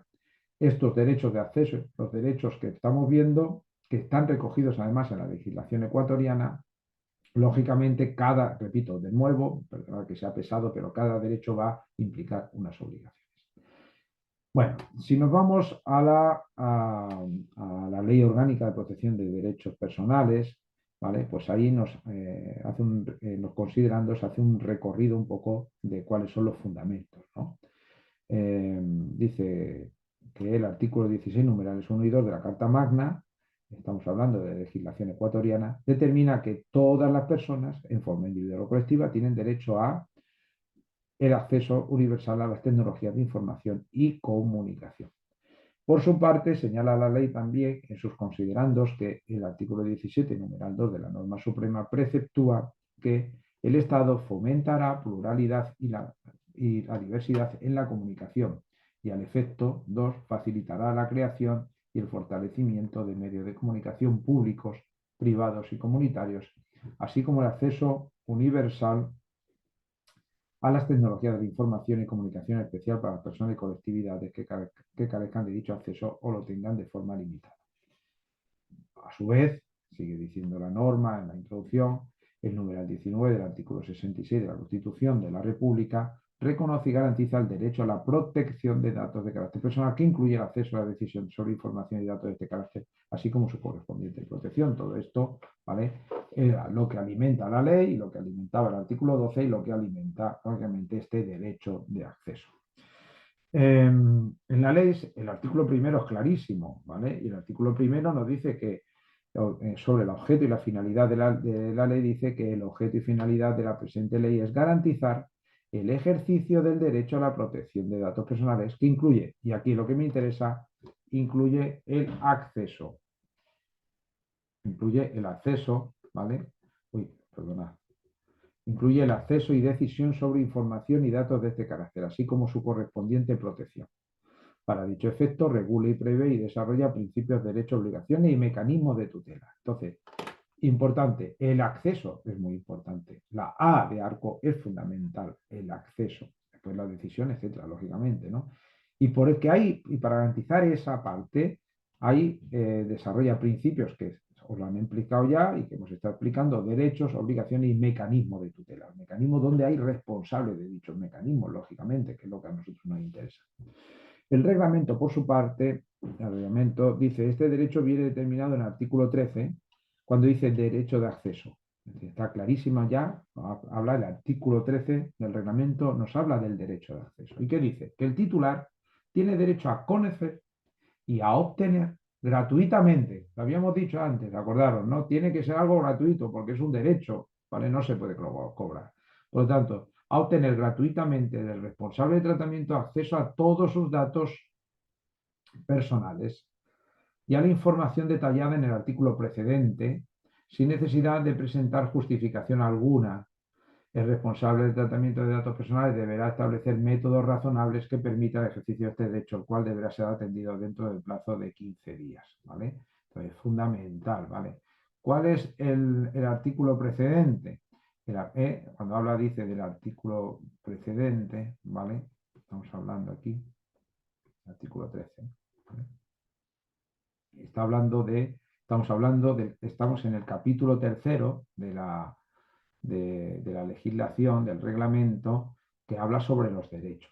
El artículo precedente ha sido el artículo 12, que son los medios para el ejercicio de los derechos, y que dice, para efectivizar el ejercicio de los derechos establecidos en la Ley Orgánica de Protección de Datos Personales, el responsable habilitará preferentemente herramientas o canales informáticos, esto lo vamos a ver después, simplificados de fácil acceso para el titular, ¿vale? En definitiva, por lo tanto, a plataformas, etc. Entonces, repetimos, el titular tiene derecho a conocer y obtener gratuitamente el responsable acceso a todos sus datos y a la información detallada del artículo y la información detallada del artículo precedente sin necesidad de presentar justificación alguna, ¿vale? ¿Vale? Por lo tanto, se tiene que poder hacer. Dice, el responsable del tratamiento de datos personales deberá establecer métodos razonables, como hemos visto, que permitan el ejercicio de este derecho y el cual deberá ser atendido dentro del plazo de 15 días. Hemos visto como el tiempo y la forma son fundamentales. No se puede hacer de cualquier manera. En este caso son 15 días. Parece cuando a mí el titular reclama, el responsable tendrá que dar una respuesta en un plazo de 15 días. Y el derecho de acceso no puede ejercerse de forma tal que constituya abuso del derecho. Como hemos dicho, tampoco puede hacerse de cualquier manera. Es decir, no se puede. Vale, no te pide una justificación aquí, así en España es más difícil, aquí no te pide una justificación, pero también te impide el abuso, aunque no viene cómo tiene que ser, es decir, no viene en qué constituye abuso del derecho, ¿no? Yo no he visto, puede ser que me equivoque y se me haya pasado, pero en principio, si lo veo como lo vamos a ir determinando, pero en principio no he visto en qué pueda consistir el abuso del derecho. ¿Vale? Bien. Esta normativa ecuatoriana, como os dije el otro día, pues tiene un contexto regional, y el contexto regional son los estándares de protección de datos personales para los estados iberoamericanos de la Red Iberoamericana de Protección de Datos, que señala en su artículo 25 el derecho de acceso, donde dice que el titular tendrá el derecho de solicitar el acceso a sus datos personales que obren en posesión del responsable, así como a conocer cualquier información relacionada con las condiciones generales y específicas de su tratamiento. Por lo tanto, es un principio totalmente, bueno, como es el principio ARCO, pues es un principio evidentemente súper presente en todos lados y que estamos aquí un poquito ya explicitando. ¿Vale? Bien. Entonces, bien. Perfecto. El desarrollo de la legislación española puede servir también de ejemplo para el tratamiento ecuatoriano, toda vez que, como hemos dicho, tiene un desarrollo más extenso. ¿Vale? Bien. Hemos de recordar que el objetivo general del derecho de acceso es proporcionar a las personas información suficiente, transparente y fácilmente accesible, como hemos estado viendo, sobre el tratamiento de sus datos personales, de modo que puedan conocer y verificar la licitud del tratamiento y la exactitud de los datos tratados. Esto facilitará, aunque no es una condición, que la persona ejerza otros derechos, como el derecho a la supresión o rectificación. ¿Vale? Entonces, el derecho al acceso me garantiza y me abre otros derechos. No es una cuestión que sea automática, es decir, no por hacer el derecho al acceso me va al resto de los derechos, pero evidentemente, si no es una conditio sine qua non, pero sí que es una razón importante, es decir, lógicamente, en la medida en que yo conozco la utilización de mis datos, podré quizás rectificarlos, puedo suprimirlos. A ver, imaginemos, pues mira, voy a decir un ejemplo muy tonto, pero es que nos pasó el otro día. Mi mujer tenía que ir a una cuestión de la Seguridad Social Española, ¿vale? Porque estaba esperando unas notificaciones y entonces no llegaban las notificaciones. Entonces reclamamos, no hizo falta reclamarlo de la manera, ¿vale? Fue, digamos, si queréis, mucho más intuitiva, pero nos reclamamos cuál era la dirección, es decir, la dirección que tenía la Seguridad Social de mi mujer. Fuimos allí sin tener que hacer una reclamación formal, ¿vale? Pero bueno, se comprobó, fue una comprobación, ¿no? ¿Qué pasa? Que comprobando los datos nos dimos cuenta que eran los datos de un domicilio antiguo. Entonces, en los datos del domicilio antiguo, lógicamente, pues no llegaban las notificaciones tal como nosotros esperábamos y queríamos. ¿Qué significa esto? Pues evidentemente solo así pues, pudimos no suprimir, porque no podíamos suprimir los datos, ¿no? Pero sí pudimos rectificar los datos que cobraban en poder de la base de datos de la Seguridad Social, que eran incorrectos, ¿vale? Pues eso es muy frecuente que pase, ¿vale? Por lo tanto, es necesario, ¿vale? Hay veces que tenemos acceso a través, por ejemplo, de los sistemas a nuestros datos personales, ¿vale? Pero hay veces que no tenemos acceso a esos datos personales. Por ejemplo, no hace mucho, yo ahora estoy en un proceso de corrección como experto en, eh, en proyectos académicos europeos. Eh, y entonces ayer o antes de ayer nos dimos cuenta que había un dato que estaba erróneo. Bueno, pues yo accedí a mi personal data y pude modificar, ¿vale? Eso. Hay algunos datos que incluso los puedes hacer y hay veces que no puedes hacer algunos datos, no puedes acceder a cambiarlos de manera fácil, sino que te exigen una comprobación. Imaginemos que yo quiero cambiar la dirección, eso es más fácil. Si yo cambio la dirección email, me van a mandar un mail de comprobación. Si yo cambio mi DNI, mi documento nacional de identidad, evidentemente, por ejemplo, en Europea, pues me van a pedir, es decir, que no lo voy a poder hacer directamente, sino que debe hacer a partir de una solicitud expresa. Algunas veces solo te lo cambias si mandas una evidencia, por ejemplo, escaneado tu documento nacional, etcétera, etcétera, ¿vale? Por lo tanto, eso sería un poquito, ¿no? Bueno, el derecho de acceso con arreglo a la legislación, en este caso estamos hablando de la legislación española, pero te dais cuenta, este sentido tiene un carácter universal. Ya hemos dicho que nos interesa ver lo que dice la legislación ecuatoriana, pero en cierta comparativa para ver para dónde tenemos que ir y también irnos, digamos, anticipando a realidades que se van a ir dando. Bueno, pues el derecho de acceso a arreglo a la legislación en materia de protección de datos debe distinguirse de derechos similares con otros objetivos. Es decir, son unas realidades específicas, ¿no? Pero no es lo mismo el derecho de acceso a datos que, por ejemplo, el derecho de acceso a documentos públicos, que tiene por objeto garantizar la transparencia en toma de decisiones y las buenas prácticas administrativas. Entonces, no, el derecho de acceso tiene su propia realidad, ¿no? Eh, Tanto en España como hemos visto en Ecuador, el interesado o el titular no tiene que motivar la solicitud de acceso, ¿vale? Esto es común, y no corresponde al responsable del tratamiento analizar si la solicitud ayudará realmente al interesado a verificar la licitud del tratamiento. En eso no se mete. El responsable lo que tiene que hacer, en este caso el responsable del tratamiento, ya vamos viendo funciones del responsable a la vez que vamos viendo los derechos, es que tendrá que tramitar la solicitud a menos que quede claro que ésta se realiza con arreglo a normas distintas de las relativas a la protección de datos. Es decir, que usted me está pidiendo una cosa que no es objeto de lo que yo tengo que tratar, pues no se la puedo verificar. Usted me está pidiendo, solicitando una realidad, una cuestión administrativa cuando no es de datos. Hombre, evidentemente esto normalmente no va a suceder porque vamos a tener un formulario bien realizado para poder pedir esta circunstancia, ¿vale? En todo caso, el derecho de acceso incluye tres componentes diferentes. Uno, confirmación de si se trata o no datos sobre la persona. Evidentemente, si no sobre datos sobre la persona, no podemos seguir adelante. El acceso a estos datos personales, ¿vale? Es el siguiente, ¿vale? Componente. Y por último, el acceso a la información sobre el tratamiento, como los fines, las categorías de datos y los destinatarios, la duración del tratamiento, los derechos de los interesados y las garantías adecuadas en caso de transferencia de terceros países, ¿vale? Por tanto, esto es importante, ¿vale? En Europa y España, el derecho de acceso de los interesados está consagrado en el artículo 8 de la Carta de los Derechos Fundamentales de la Unión Europea y por el artículo 15 del Reglamento General de Protección de Datos sobre el derecho de acceso del interesado, ¿vale? El artículo 15 dice que utiliza una serie de ítems, ¿no? Y dice así, como el derecho de acceso es tu derecho a dirigirte al responsable del tratamiento para conocer si está tratando o no tus datos de carácter personal y en el caso de que estés realizando dicho tratamiento obtener la siguiente información, ¿vale? Ahora vamos a ver, simplemente lo voy a enumerar y después empezaremos a ver un poco la realidad ecuatoriana. Pero bueno, en este sentido, una copia de tus datos personales que son objeto de tratamiento, es decir, los fines de tratamiento, oye, ¿cuáles son los fines? Otra vez, ¿verdad?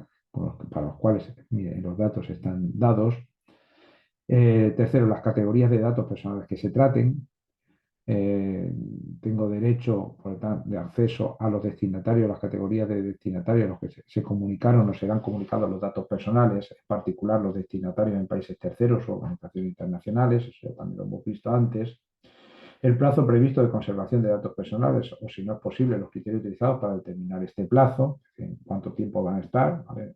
No puede estar ad eternum, y si están ad eternum me tiene que justificar por qué. La existencia del derecho del interesado, recordamos, interesado es titular, a solicitar al responsable, ¿vale?, la rectificación o supresión de sus datos personales, la limitación del tratamiento de sus datos personales u oponerse a ese tratamiento. Evidentemente, por lo tanto, la corresponsabilidad que existe entre titular y responsable de los datos. El derecho a presentar una reclamación ante una autoridad de control, sea cual fuere, cuando los datos personales no se hayan obtenido directamente de ti cualquier información disponible sobre su origen. Esto es fundamental, ¿vale? Esto está cogido de la Agencia Española de Protección de Datos, que lo que hace es poner de una manera un poquito, una redacción un poquito más sencilla, lo que dice el artículo 15, pero dice lo mismo. Después, la existencia de decisiones automatizadas, incluida la elaboración de perfiles, que al menos en tales casos información significativa sobre la lógica aplicada, la importancia y las consecuencias previstas de este tratamiento para el interesado. Es clarísimo, ¿no? Evidentemente.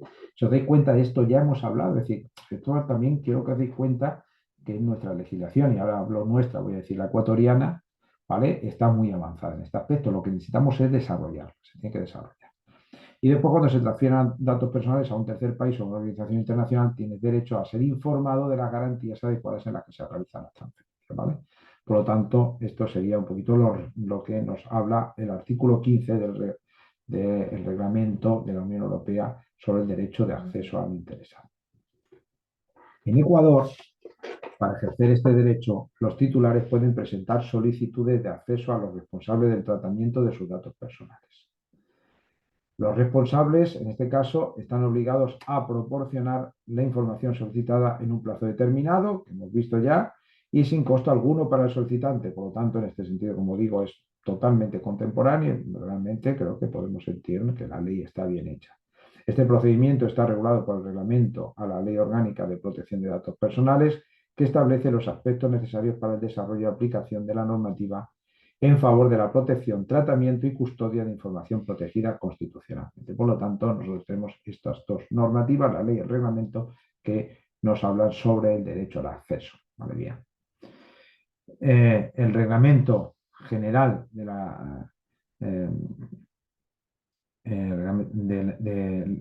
la Ley Orgánica de Protección de Datos Personales, ¿vale? Que aquí la imagen se ha comido un poquito. Bueno, esto está me imagino será un bufete de abogados de allí de Ecuador, Pérez Bustamante y Ponce tenía esta imagen. Y se la hemos mangado, se la hemos cogido, ¿vale? Se la hemos tomado prestada. Bueno, pues entonces este reglamento, ¿vale?, en Ecuador establece procedimientos claros que pueden ser desarrollados más, pero bueno, aparecen ya para que los titulares ejerzan su derecho de acceso a los datos personales. Este derecho permite a las personas conocer y obtener de forma gratuita, repetimos, todos sus datos personales y la información detallada sobre su tratamiento sin necesidad de presentar justificación alguna, como hemos visto antes. Bien. El procedimiento para ejercer el derecho de acceso, tenemos la presentación de la solicitud y el contenido de la solicitud. La presentación de la solicitud. El titular debe presentar una solicitud al responsable de tratamiento de sus datos personales. ¿Vale? El titular debe presentar una solicitud al responsable y esta solicitud puede realizarse a través de herramientas o canales informáticos habilitados por el responsable siempre que sean de fácil acceso y uso para el titular. ¿Vale? Por lo tanto, ¿y esto cómo viene? Viene el artículo 13, nos viene precisamente cómo tiene que ser la solicitud. Como os he dicho, el artículo 13 habla de la solicitud y por lo que yo he podido intuir, ¿vale?, al leer la legislación, ¿vale?, esta solicitud, digamos que es un modelo de este artículo, digamos que sería el esquema básico para cualquier solicitud, aunque después tuviéramos que especificar si es para acceso o es para omisión o es para retractar algo, etc., o para rectificación, ¿vale? Entonces tendríamos, ¿qué tiene que venir? Dice el reglamento, ¿qué tiene que venir en la solicitud? ¿Vale? Vamos a terminar leyendo esto y después ya seguiremos, termino de grabar y seguimos la clase. Pues dice que la solicitud debe contener, artículo 13, los nombres y apellidos completos del titular. ¿Vale? Por lo tanto, cuando nosotros tengamos una solicitud que realizar un formulario, en ese formulario tienen que aparecer los nombres y apellidos completos del titular, el número de cédula de identidad o pasaporte, la dirección domiciliaria o electrónica para notificaciones. ¿Vale? Por lo tanto, está claro, nombre y apellidos, número de cédula, pasaporte, dirección domiciliaria o electrónica para notificaciones. Es decir, la identificación del hombre, quién es, ¿vale? Que esa identificación a nivel administrativo y político, es decir, hay que situarlo en algún sitio, por eso hace falta la cédula y además un espacio para comunicarse. Cuando se actúa en calidad de representante legal, en caso, por ejemplo, de los niños menores, se hará constar también los datos de la o del representado, ¿vale? De la persona que representa, ¿vale? Entonces, eso es lo primero que tiene que aparecer. Lo segundo que tiene que aparecer, de ser posible, lo segundo que tiene que aparecer es la descripción clara y precisa de los datos personales respecto a los que se busca ejercer algunos de los derechos, pone ahí antes mencionados, que son los derechos que hemos dicho de acceso, ¿vale? En este caso estamos con acceso, pero como he dicho, nos sirve para otro, de rectificación, por ejemplo, etcétera. Y cualquier otro elemento o documento que facilite la localización de los datos personales. Entonces, ¿qué es lo que yo quiero ver y dónde está situado si puede ser? ¿Vale? Después, relación de lo que solicita expuesto de manera clara y precisa, de tal manera que no dé lugar a equívocos. Esto dice el artículo 13, ¿vale? Entonces, repito, identificación, qué es lo que pasa, dónde pasa, ¿vale? Descripción, es un formulario clásico de pedir algo, ¿no? Se identifica, expone, solicita, ¿no? Sería en España, ¿no? Identificación, expone tal y solicita, ¿vale? Y solicita en base de algo, en base a derechos que desea ejercer y a la solicitud se acompañarán los documentos que acrediten la identidad, lógicamente, para saber quién es, lo hemos dicho ya esto, ¿eh? O en su caso la representación legal o convencional titular. Es decir, necesitamos saber quién es el que lo está realizando, porque son datos personales, ¿vale? Pero vamos, si os dais cuenta, el esquema básicamente es el de cualquier solicitud. ¿Quién es? La exposición de motivos, qué es lo que se solicita y, bueno, los documentos necesarios para poder identificar lo que quiero y, evidentemente, pues quién soy, ¿no? Porque estamos hablando de cosas importantes, ¿vale? Bien. En cuanto al requerimiento de información adicional, el artículo 14 del reglamento añade una cuestión y es que en caso de que la información constante en la solicitud requiera sea aclarada o ampliada, porque lo hemos dicho, es decir, no hemos estado hablando del principio y de la necesidad de dar datos que sean clarividentes, exactamente, el responsable podrá requerir al titular por una sola vez y dentro del término de 5 días de recibida la solicitud que la aclare o complete. Imaginemos, a ver, muchas veces cualquiera de vosotros que que tenéis formación y formación jurídica, pues evidentemente hacer una solicitud os resulta relativamente fácil, pues, lógicamente, ¿no? Pero tenemos que darnos cuenta que hay mucha gente que no es así. Por eso yo creo que es importante que la solicitud sea lo más clara posible. Por eso insiste la ley en que todo esto sea de manera clara, sencilla, la cuestión de los idiomas, etcétera, para evitar equívocos, para que el derecho se pueda ejercer de una manera clara. Pero aún así, pues se nos da este plazo, ¿vale? De 5 días, donde el responsable, si tiene alguna duda, puede solicitar más información. Dice, el titular emplazado contará con el término de 10 días contados a partir del día siguiente en el que haya sido notificado para aclarar o completar la solicitud. ¿Vale? Entonces tenemos 5 días para reclamar, pues mientras llega, lee, taca, y 10 días, ¿vale?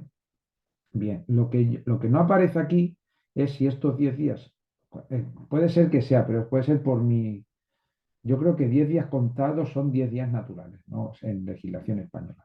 Entre que grabo esta clase es decir, entre que estoy grabando esta clase y la siguiente que voy a grabarla por la tarde, que tengo ahora un tiempo, voy a mirar, porque para vosotros puede ser una cosa muy fácil, pero yo no había caído, si los días contados son equivalentes a los días naturales en la legislación española, ¿no? Los llamamos días naturales o días laborales, ¿no? Me imagino que sea día contado, sean días naturales. Pues entonces tenemos 10 días en terminología española serían 10 días naturales a partir del día siguiente en el que haya sido notificado para aclarar o completar la solicitud. Si el titular aclara o completa la solicitud dentro del término concedido, el responsable le dará la debida atención. ¿Vale? Caso contrario, la archivará notificando este particular al titular por las razones de su decisión. Pues mire, señores, que le hemos solicitado esta aclaración para poder para poder dar respuesta al ejercicio de sus derechos, pero como no tenemos estos datos, pues tenemos que archivar. Pero dice aquí muy importante, el archivo de requerimiento inicial no impedirá la presentación de una nueva solicitud, es decir, no hay un periodo de embargo de pregunta, de cuestión, ¿no? Imaginemos, por ejemplo, aquí en España, no en este caso, pero bueno, puede pasar seguro en Ecuador, perdonadme que hable de lo que yo conozco más, pero imaginemos una solicitud de acreditación de profesor. Por ejemplo, aquí para ser profesor de la universidad tiene uno que pedir una acreditación, es decir, una especie de examen curricular que hace un tribunal sobre tu figura docente. Bueno, pues si tú lo pides y no te lo conceden, pues hasta tienes que esperar otros 6 meses para volverlo a pedir. O, por ejemplo, es decir, esto pasa muchas veces, hay plazos, ¿vale? Es decir, usted no lo pide, pues hasta dentro de un año, hasta dentro de tanto tiempo, no puede poder pedirlo de nuevo. Aquí, como veis, en este caso, como el derecho es muy importante, ¿vale? Lo que se pide es nuevamente, pues, es decir, se facilita, ¿vale?, el ejercicio del derecho. Lo que pasa es que también puede de una manera responsable. No, básicamente, aquí no es que no es que el responsable de datos quiera castigar al titular, es simplemente que si usted no me clarifica es decir, ciertos datos, yo no le puedo dar una respuesta adecuada, ¿no? Yo creo que esa es la idea, ¿no? ¿Vale? Por lo tanto, es importante, ¿no? Después, por otra parte, tenemos un plazo, como hemos dicho, el plazo, ¿vale? Tiene el plazo que hemos dicho son 5 y 10 días, ¿vale? Y que es gratuito. Después tenemos el registro de solicitudes. El artículo 15, ¿vale?, nos dice que el responsable deberá registrar todas las solicitudes de ejercicio de derechos, incluyendo el detalle de la atención dada a las mismas. La Autoridad de Protección de Datos determinará el contenido de dichos registros, ¿vale? Por lo tanto, el artículo 15 del reglamento nos dice, repito, tal cual viene ahí expresado, que el responsable deberá registrar todas las solicitudes de ejercicio de derechos, incluyendo el detalle de la atención dada a las mismas, ¿vale? Y entonces, por lo tanto, es fundamental que los responsables del tratamiento habiliten mecanismos, como hemos dicho, sencillos y accesibles para que los titulares puedan ejercer sus derechos, garantizando la transparencia, el control de la información y evitar, evidentemente, reclamaciones, en este caso, que lo único que hacen es retrasar. Y tenemos que tener en cuenta el interlocutor. Los interlocutores que tenemos no son personas normalmente que manejen términos jurídicos, que estén dentro del mundo del derecho, etcétera, ¿no? Sino que son, pues, particulares, algunas veces no tienen incluso por qué tener un conocimiento del castellano. Bueno, vamos a ver, después veremos algunos, lo vamos a dejar aquí por ahora, ¿vale? Vamos a ver después disposiciones aplicables a tratamientos concretos, una serie de principios generales del derecho al acceso, y ya seguiremos con el derecho a rectificación y el resto de los derechos para terminar con el titular y poder empezar con el otro gran protagonista, aunque ya dicho esto, el otro va a ser más rápido, que es el responsable de datos. Bueno, pues muchas gracias por todo. Espero no haber sido demasiado pesado, pero tampoco esto es una película de acción, no es lo que tiene. Pero bueno, que gracias por vuestro interés y nos vemos.